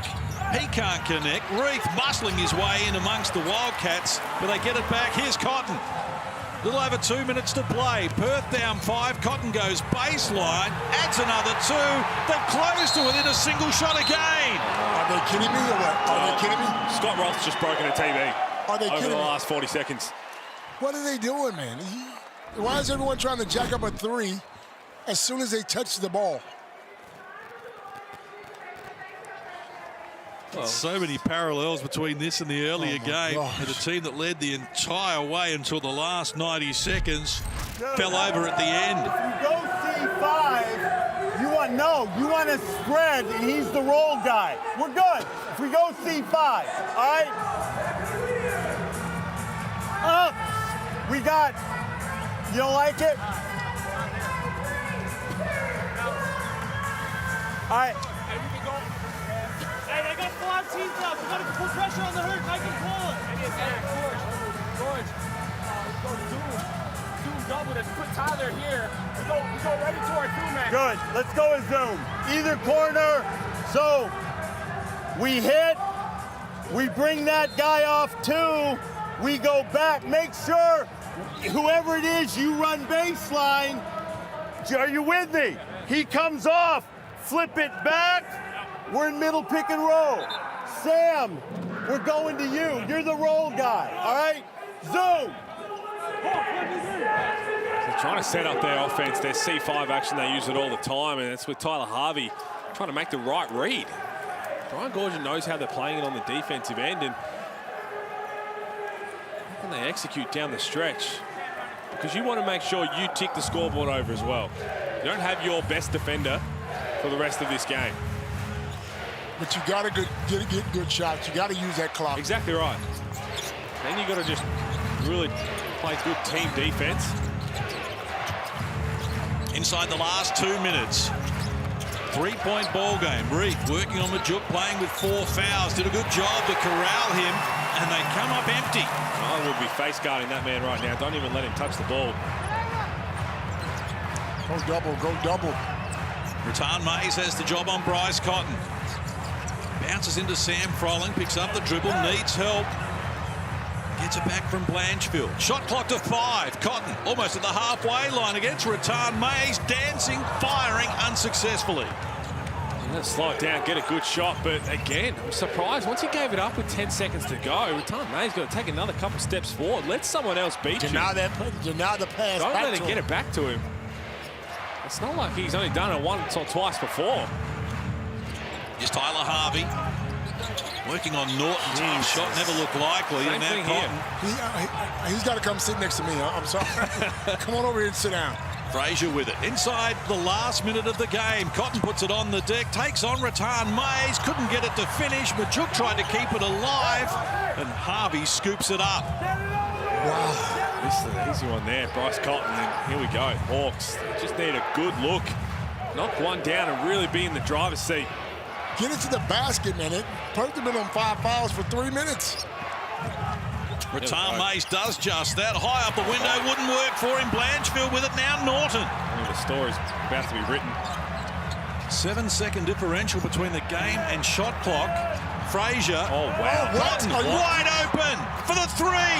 He's off the mark. Couldn't connect. Loose ball. Sam Froling gets after That's it. a foul, Mitch Norton, and I actually think Bryce Cotton was as shocked as everybody watching the game that you would run off him in this moment to essentially double team. I could get in trouble here. I could get in trouble here, but these are not the smartest players I've ever seen in my life. Are you kidding me? Coach's challenge on the call here from Scott Morrison, rolling the dice. Well, he may as well, because Norton dove on the floor. But let's have a look at this. So bring the ball down. Tom Blanchfield did the right thing to really slow it down, and there's not even a play, just two guys, and you leave Bryce Cotton wide open, and talk about dodging a bullet. I would leave my wife before I left Bryce Cotton. What is wrong with these people, man? What's going on with these people? I have no part in that conversation. Oh, my God. They're going to coach a challenge this on Mitch Norton. He had a play on the ball, didn't he? He definitely had a play on the ball, and he definitely hits Sam Froling's hand. But it's not right there. That way he kind of like pulls Sam Froling's left hand. So that one right there, away from the ball. That's what I'm thinking they've called the foul for. Because you see Sam Froling there, and he's about to pick it up, and Mitch Norton pulls it back towards him. That's what the foul is called on, rather than like a tunneling or something. It might be hard to overturn, but he's definitely going for the ball. I'm still in shock. More at leaving Bryce Cotton. Wow. For a 3. Oh my God. He's had a couple of good looks. He had the layup. He had the shot before that. Broadcast. Coach's challenge is successful. The call on the floor is cancelled. There was no foul on the play. As is after a shot ball, we will have a restart with a jump ball at the centre circle. Perth will retain their coach's challenge and their timeout. The trouble is Duop Reith keeps winning the tip. Let's go, Red! 3 of 3.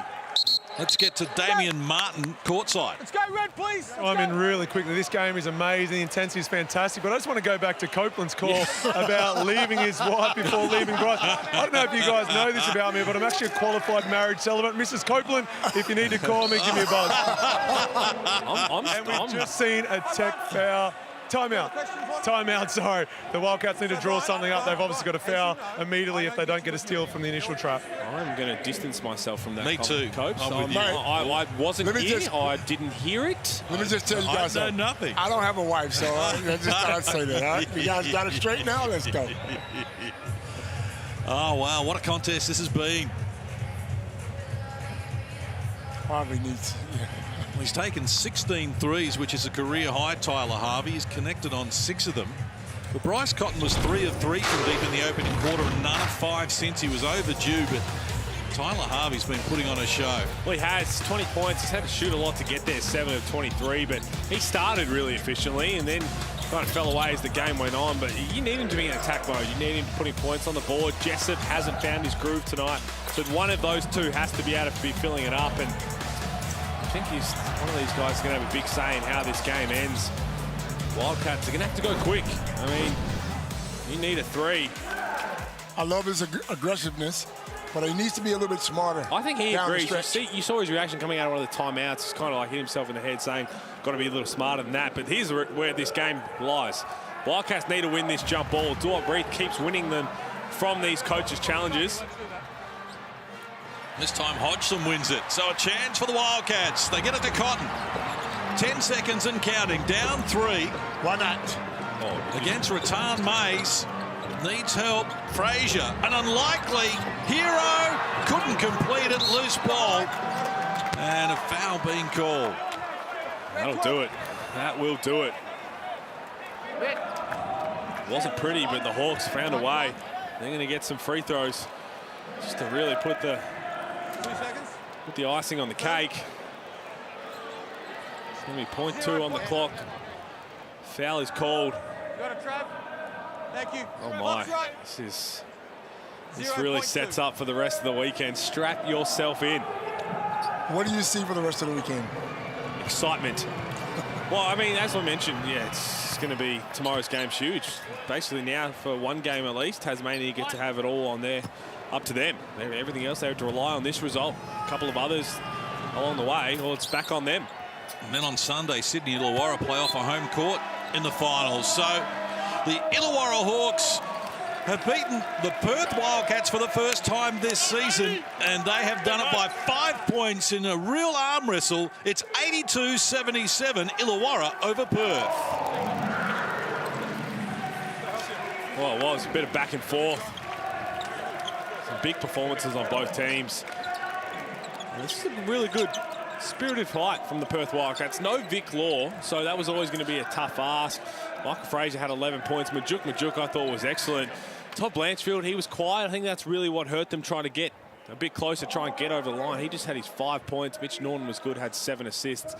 With no Vic Law, they need another person to be able to step up and take that pressure off. Michael Fraser's going to be one, but someone else to really be able to step in and fill the void. It's not going to potentially be one. Maybe it's a little bit of Luke Travers. Maybe it's some Wagstaff, but in the end, just not enough pieces. Well, Majuk 16 was good for them tonight. He did his best. We'll get some reaction courtside with Damien Martin. I'm here with Tyler Harvey. He was incredible. 22 points, a big win over the Wildcats, and in doing so, you've locked in third position. What does it mean to you? It means a lot. It means a lot for, the organization, man. We've had up and down season, but this team's resilient, and this is a tough place to win, man. We haven't won here in a while. Besides last year, our record here is terrible, so we knew it wasn't going to be easy. Coaches had a good game plan, and we fought it out. And such a balance in the scoring. A lot of guys stepped up tonight. What do you think the message will be from Gorge when you go back there? Yeah, he told us before the game, just keep fighting no matter what. That's been our motto all year. Something we really needed to do tonight. Like I said, they're a great team, and we knew it was going to take everything to give it a shot here. And that's Brian Goorjian's 800th game in the NBL. He's been coaching since before you were born. What does he mean to you? What does he mean to the club? And what's he like as a person? He means a lot to me, just on and off the court. Coach is always there to talk whatever I need. I pick his ear all the time, man. I have so many questions for him, and, he never bats his eye. He always answers it. So it's truly humbling to be able to play for such a great coach, and he's been coaching 100 years, so hopefully he does 100 more. Good on you, mate. Congrats on the win. Best of luck in the finals. There he is, Tyler Harvey with Damien Martin, and the Hawks prevail by 5. Stay with us. We'll be back to wrap it up with the highlights and all the stats right after this. Friday Night Hoops here at the Hungry Jacks NBL. The Hawks get it done.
Well, what a ride it's been here on a Friday night, the last Friday night of the regular season, and Illawarra and the Perth Wildcats putting on a show. There was just 3 points separating them with 2 minutes to go.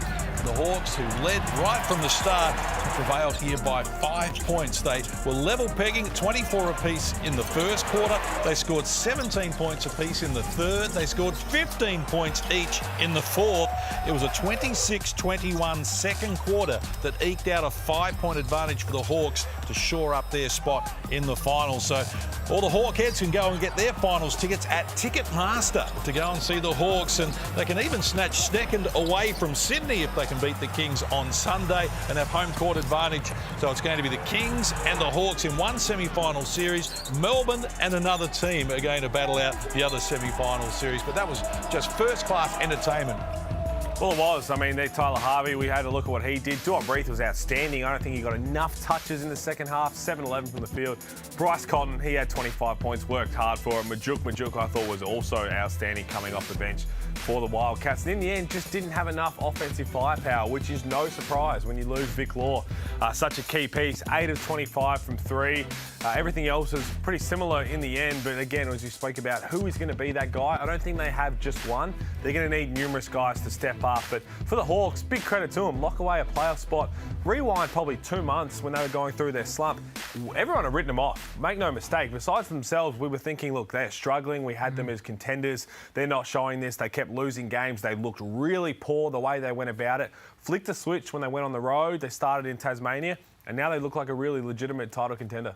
Yeah, they were playing with fire there, the Hawks, though, when they left Bryce Cotton open late in the game where he could have tied it away. Perth hit 5 threes in the first quarter and 3 for the rest of the game. And that one, well, they had their chances, Copes. Hey, look, it was a tough match. I mean, as he said, Illawarra came in and did what they had to do. Now, Perth are missing Law. They got to get some more help. They got to get some help from somewhere. I don't know where it's going to come from.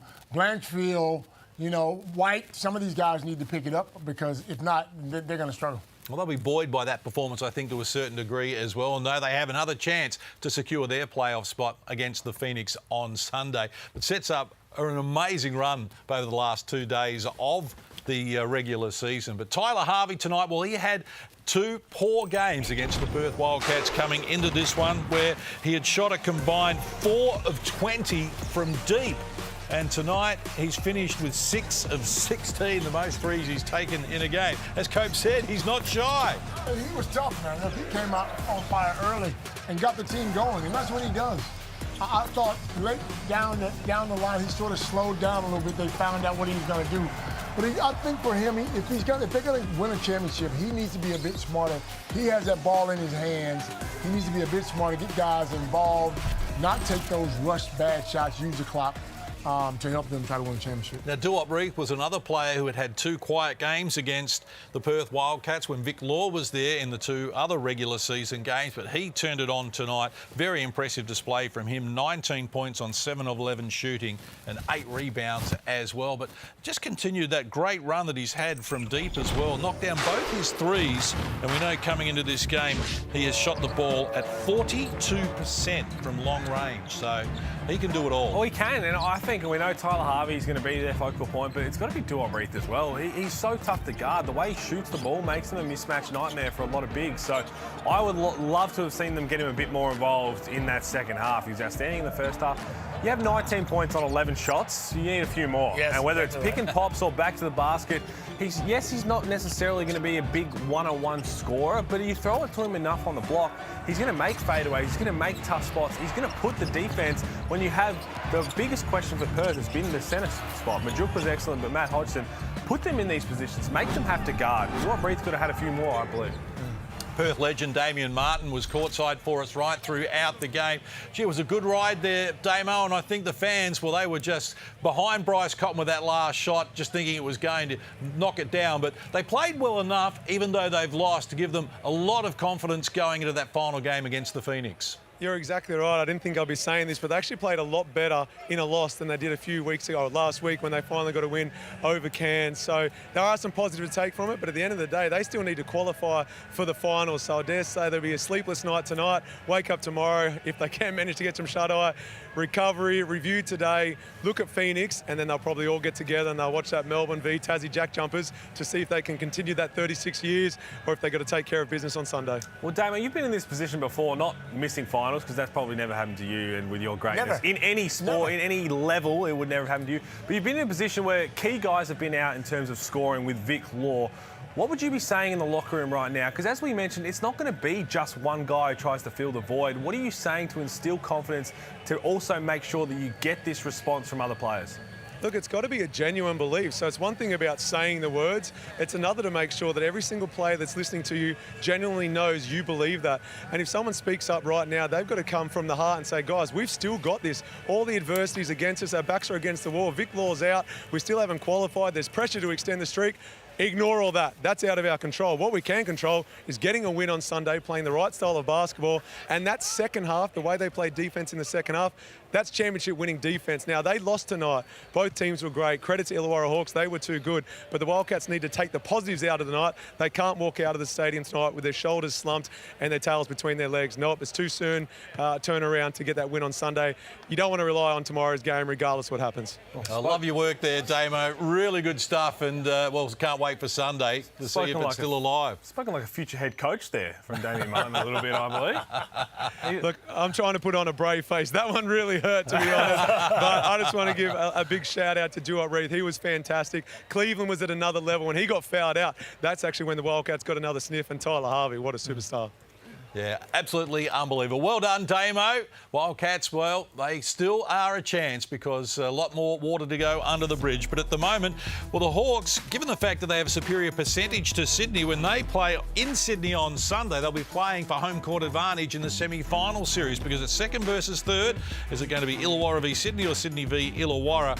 And, of course, tomorrow, the Tasmania Jack Jumpers must win against Melbourne to force Perth into a must-win scenario against the Phoenix in the last games. The Hawks have sealed their final spot. Don't forget, all the Hawk heads, finals tickets at Ticketmaster. That's where you need to go to get your tickets, and what a ride this has been this season for the Hawks. It is going to be incredible to think that we could potentially have a team that has 17 wins on a season and doesn't make the finals. That's crazy. Talking about normally every season, I remember back in 2018, Dean Vickman said, you get 14 wins, you're in. That's how it always was. We know this season with a little bit of the bottom, what's happened on the ladder, but for the Jack Jumpers, they could potentially finish with 17 wins, and if Perth win to get to 17, they don't make it because of percentage. I mean, it's hats off to them. It's still an incredible season. Takes nothing away. The league's getting better. It is. Getting better, yeah. Absolutely right. And I'm locked in to tomorrow. I'm sure everybody is. As Damo said, Perth will be watching that game very closely. And then if Tassie Jack Jumpers get that win, well, Sunday becomes even more exciting. Fireworks. What about the Hawks? Foundation Club, 1979, 44 years in the competition, 22 times they've been to the playoffs. They have never played Sydney in a playoff series, and it is coming. We look forward to this series. Last time they played, it was fireworks. Yep. And you know, it was a playoff-style atmosphere. I'm looking forward to it because I know Sydney, and I lived in Sydney. They're gonna bring the crowd. They're gonna bring the crowd.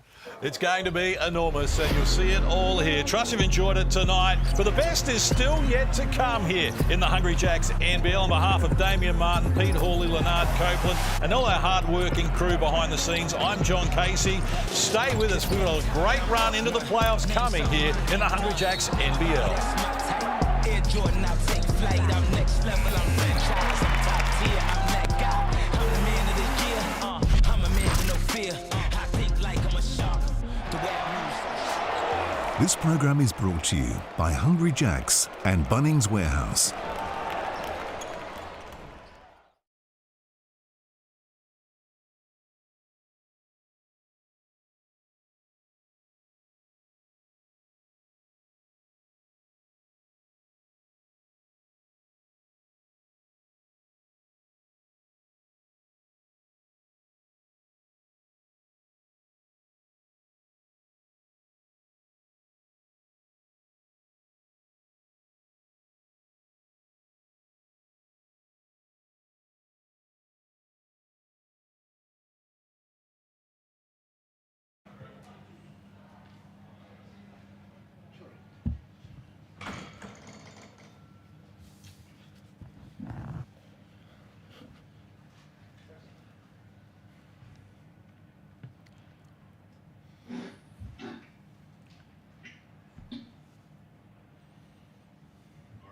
Check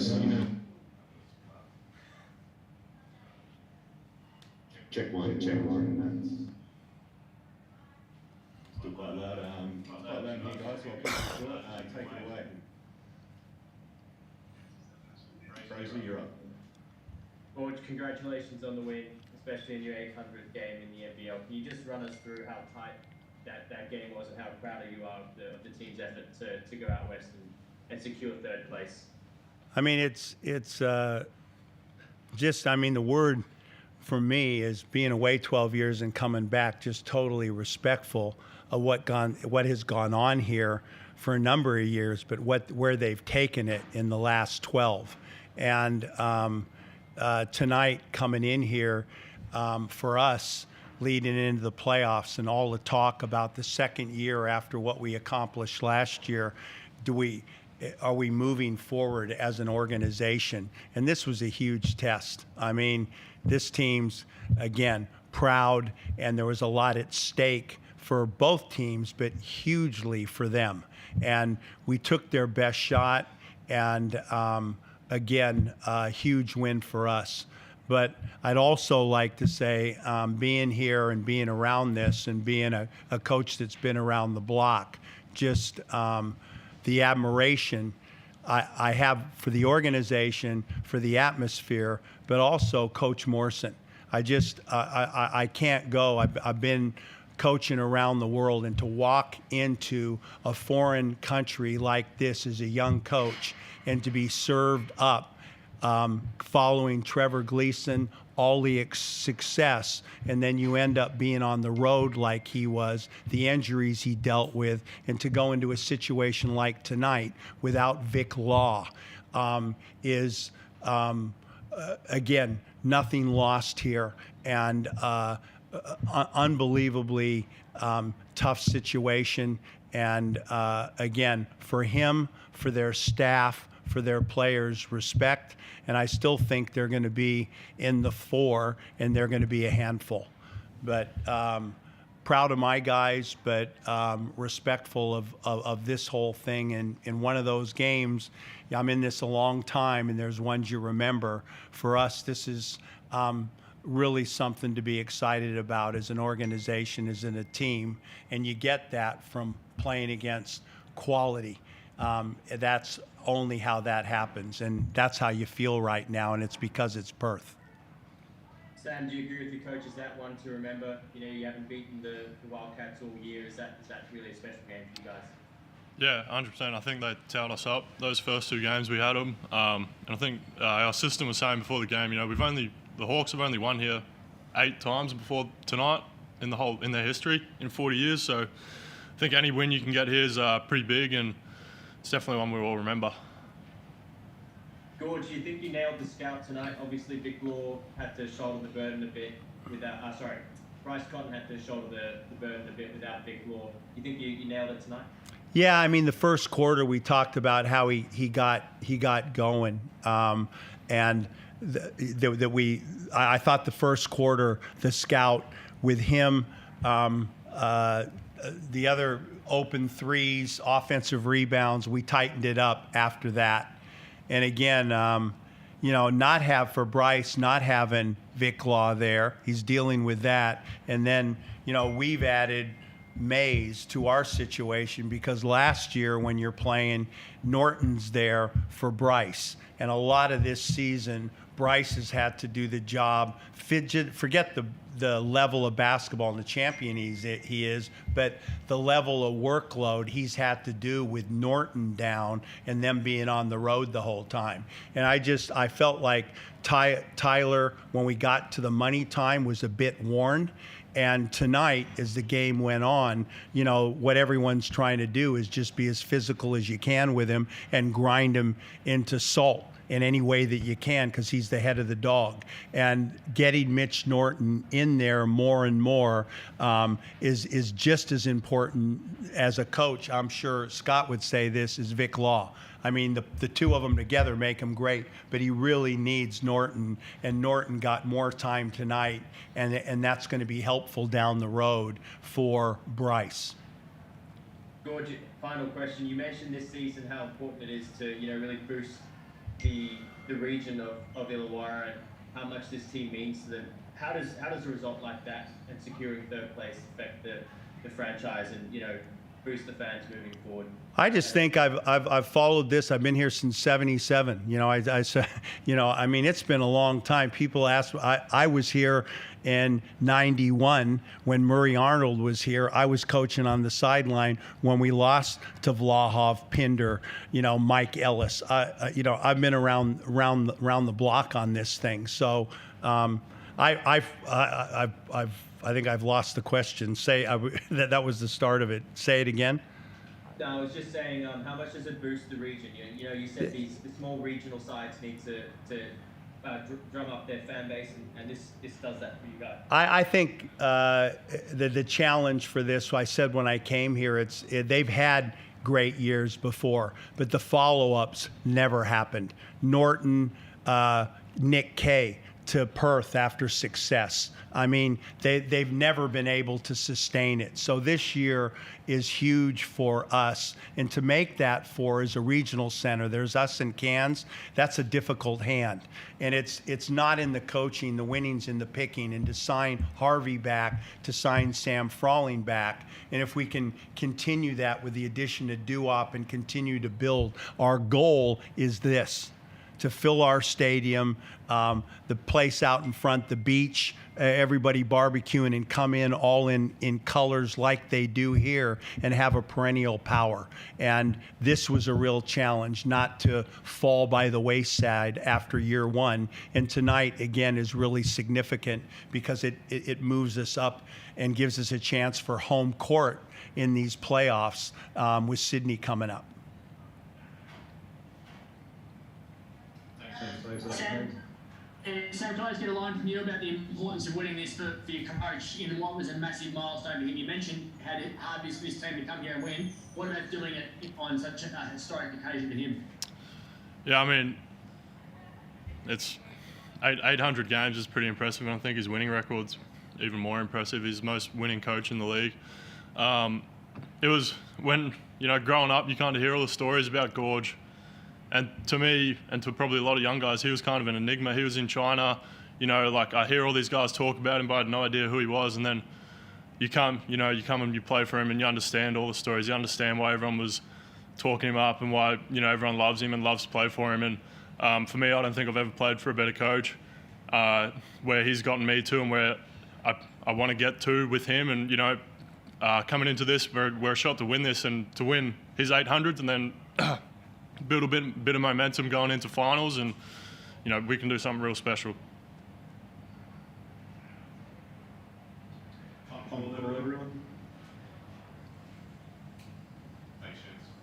Thanks, brother. Appreciate that. Really appreciate it. Thank you.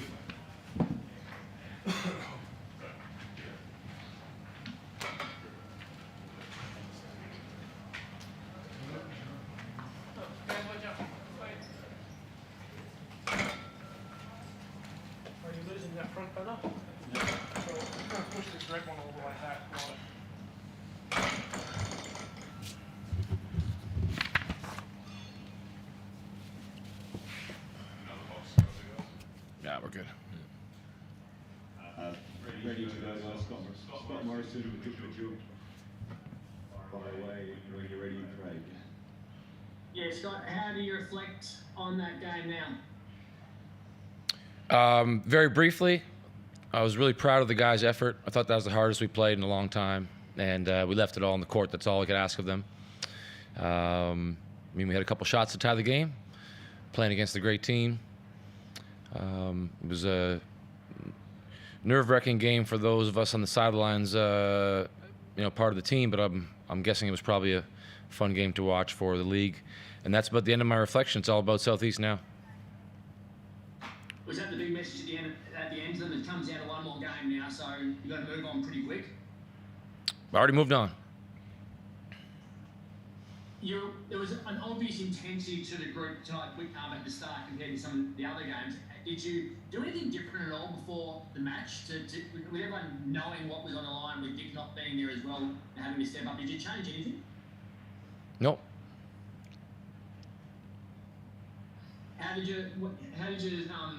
when you got a half time, obviously they were scoring strongly and you changed that in the second half. What did you focus on at half time to change the defense? I think we saw that our game plan was good. It doesn't mean that's easy to execute or stop a good team like that, but we had to just tighten it up. Maybe do a little bit better job on the glass, and just keep trying to make every basket tough. And both teams, I don't want to speak for them, but that was our best defensive half of the year, that second half. So just got to bring it on Sunday. Did you get a big performance yourself? With obviously no Vic out there, everyone needed to step up from a rebounding perspective. Was there a bigger focus from yourself and Matt to do everything possible to do that? Yeah, I mean, obviously, every game, that's our mindset, to try and rebound the ball. Like at the end of the day, we gotta finish our plays by rebounding the ball. So obviously today we fell short. Everybody laid it down out there. So just gotta make sure we come back and do it again on Sunday.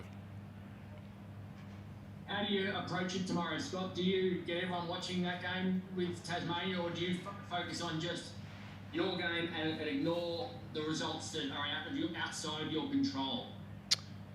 We play Southeast, so I don't know why I'd watch. Oh, you're saying the other game in the league? Yeah. Given it impacts on your positioning. I don't watch a lot of the games that don't involve us or apply to our scout. If we're fortunate enough to play one of those teams again, I'll watch the game. Otherwise, I'll focus on us. And what's your message to them all going to be about the pressure, the nerves, everything? It's not a normal game now. It's more a playoff sort of scenario. What's your message going to be from the deal about how to handle this sort of scenario? Probably just talk about the streak a lot. Can I get you to expand on? It was a joke. It was a joke, Craig. I know, that's what I'm asking. Well, I want to make sure, because you might write about it, that I was, worried about the streak or not caring about the streak or whatever. The message is always the same. We want to win every game. Everyone knows what needs to happen for us to keep playing. Everyone wants to keep playing. And everyone's going to empty their tank and give it all they have on Sunday. So just write that, and there's no more story. Hi, Scott. I'm Joe Fraser here from AAP. Scott, you mentioned the defensive intensity. Do you take solace in the fact that, win percentage-wise, it comes down to that you've really improved your defense over the past, over the previous few games, and it very well could come down to that?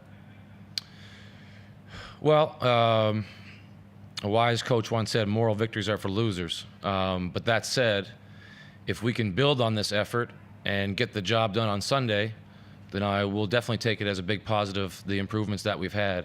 I know we're capable. I believe in the guys in there. They need to believe in themselves, because they showed tonight that they're capable of taking it to another notch, both with their effort and their defense. And we're owed a couple shots to fall now. So if we can do that again, I like our chances to at least be in the game down the stretch and then see what happens. And a question to both of you. You've got that final game at home. How important is that?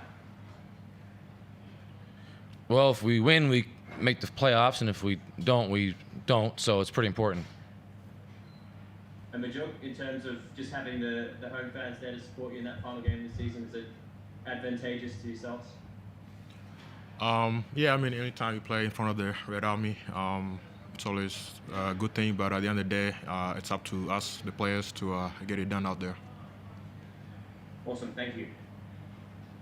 Thanks, everyone. Thank you.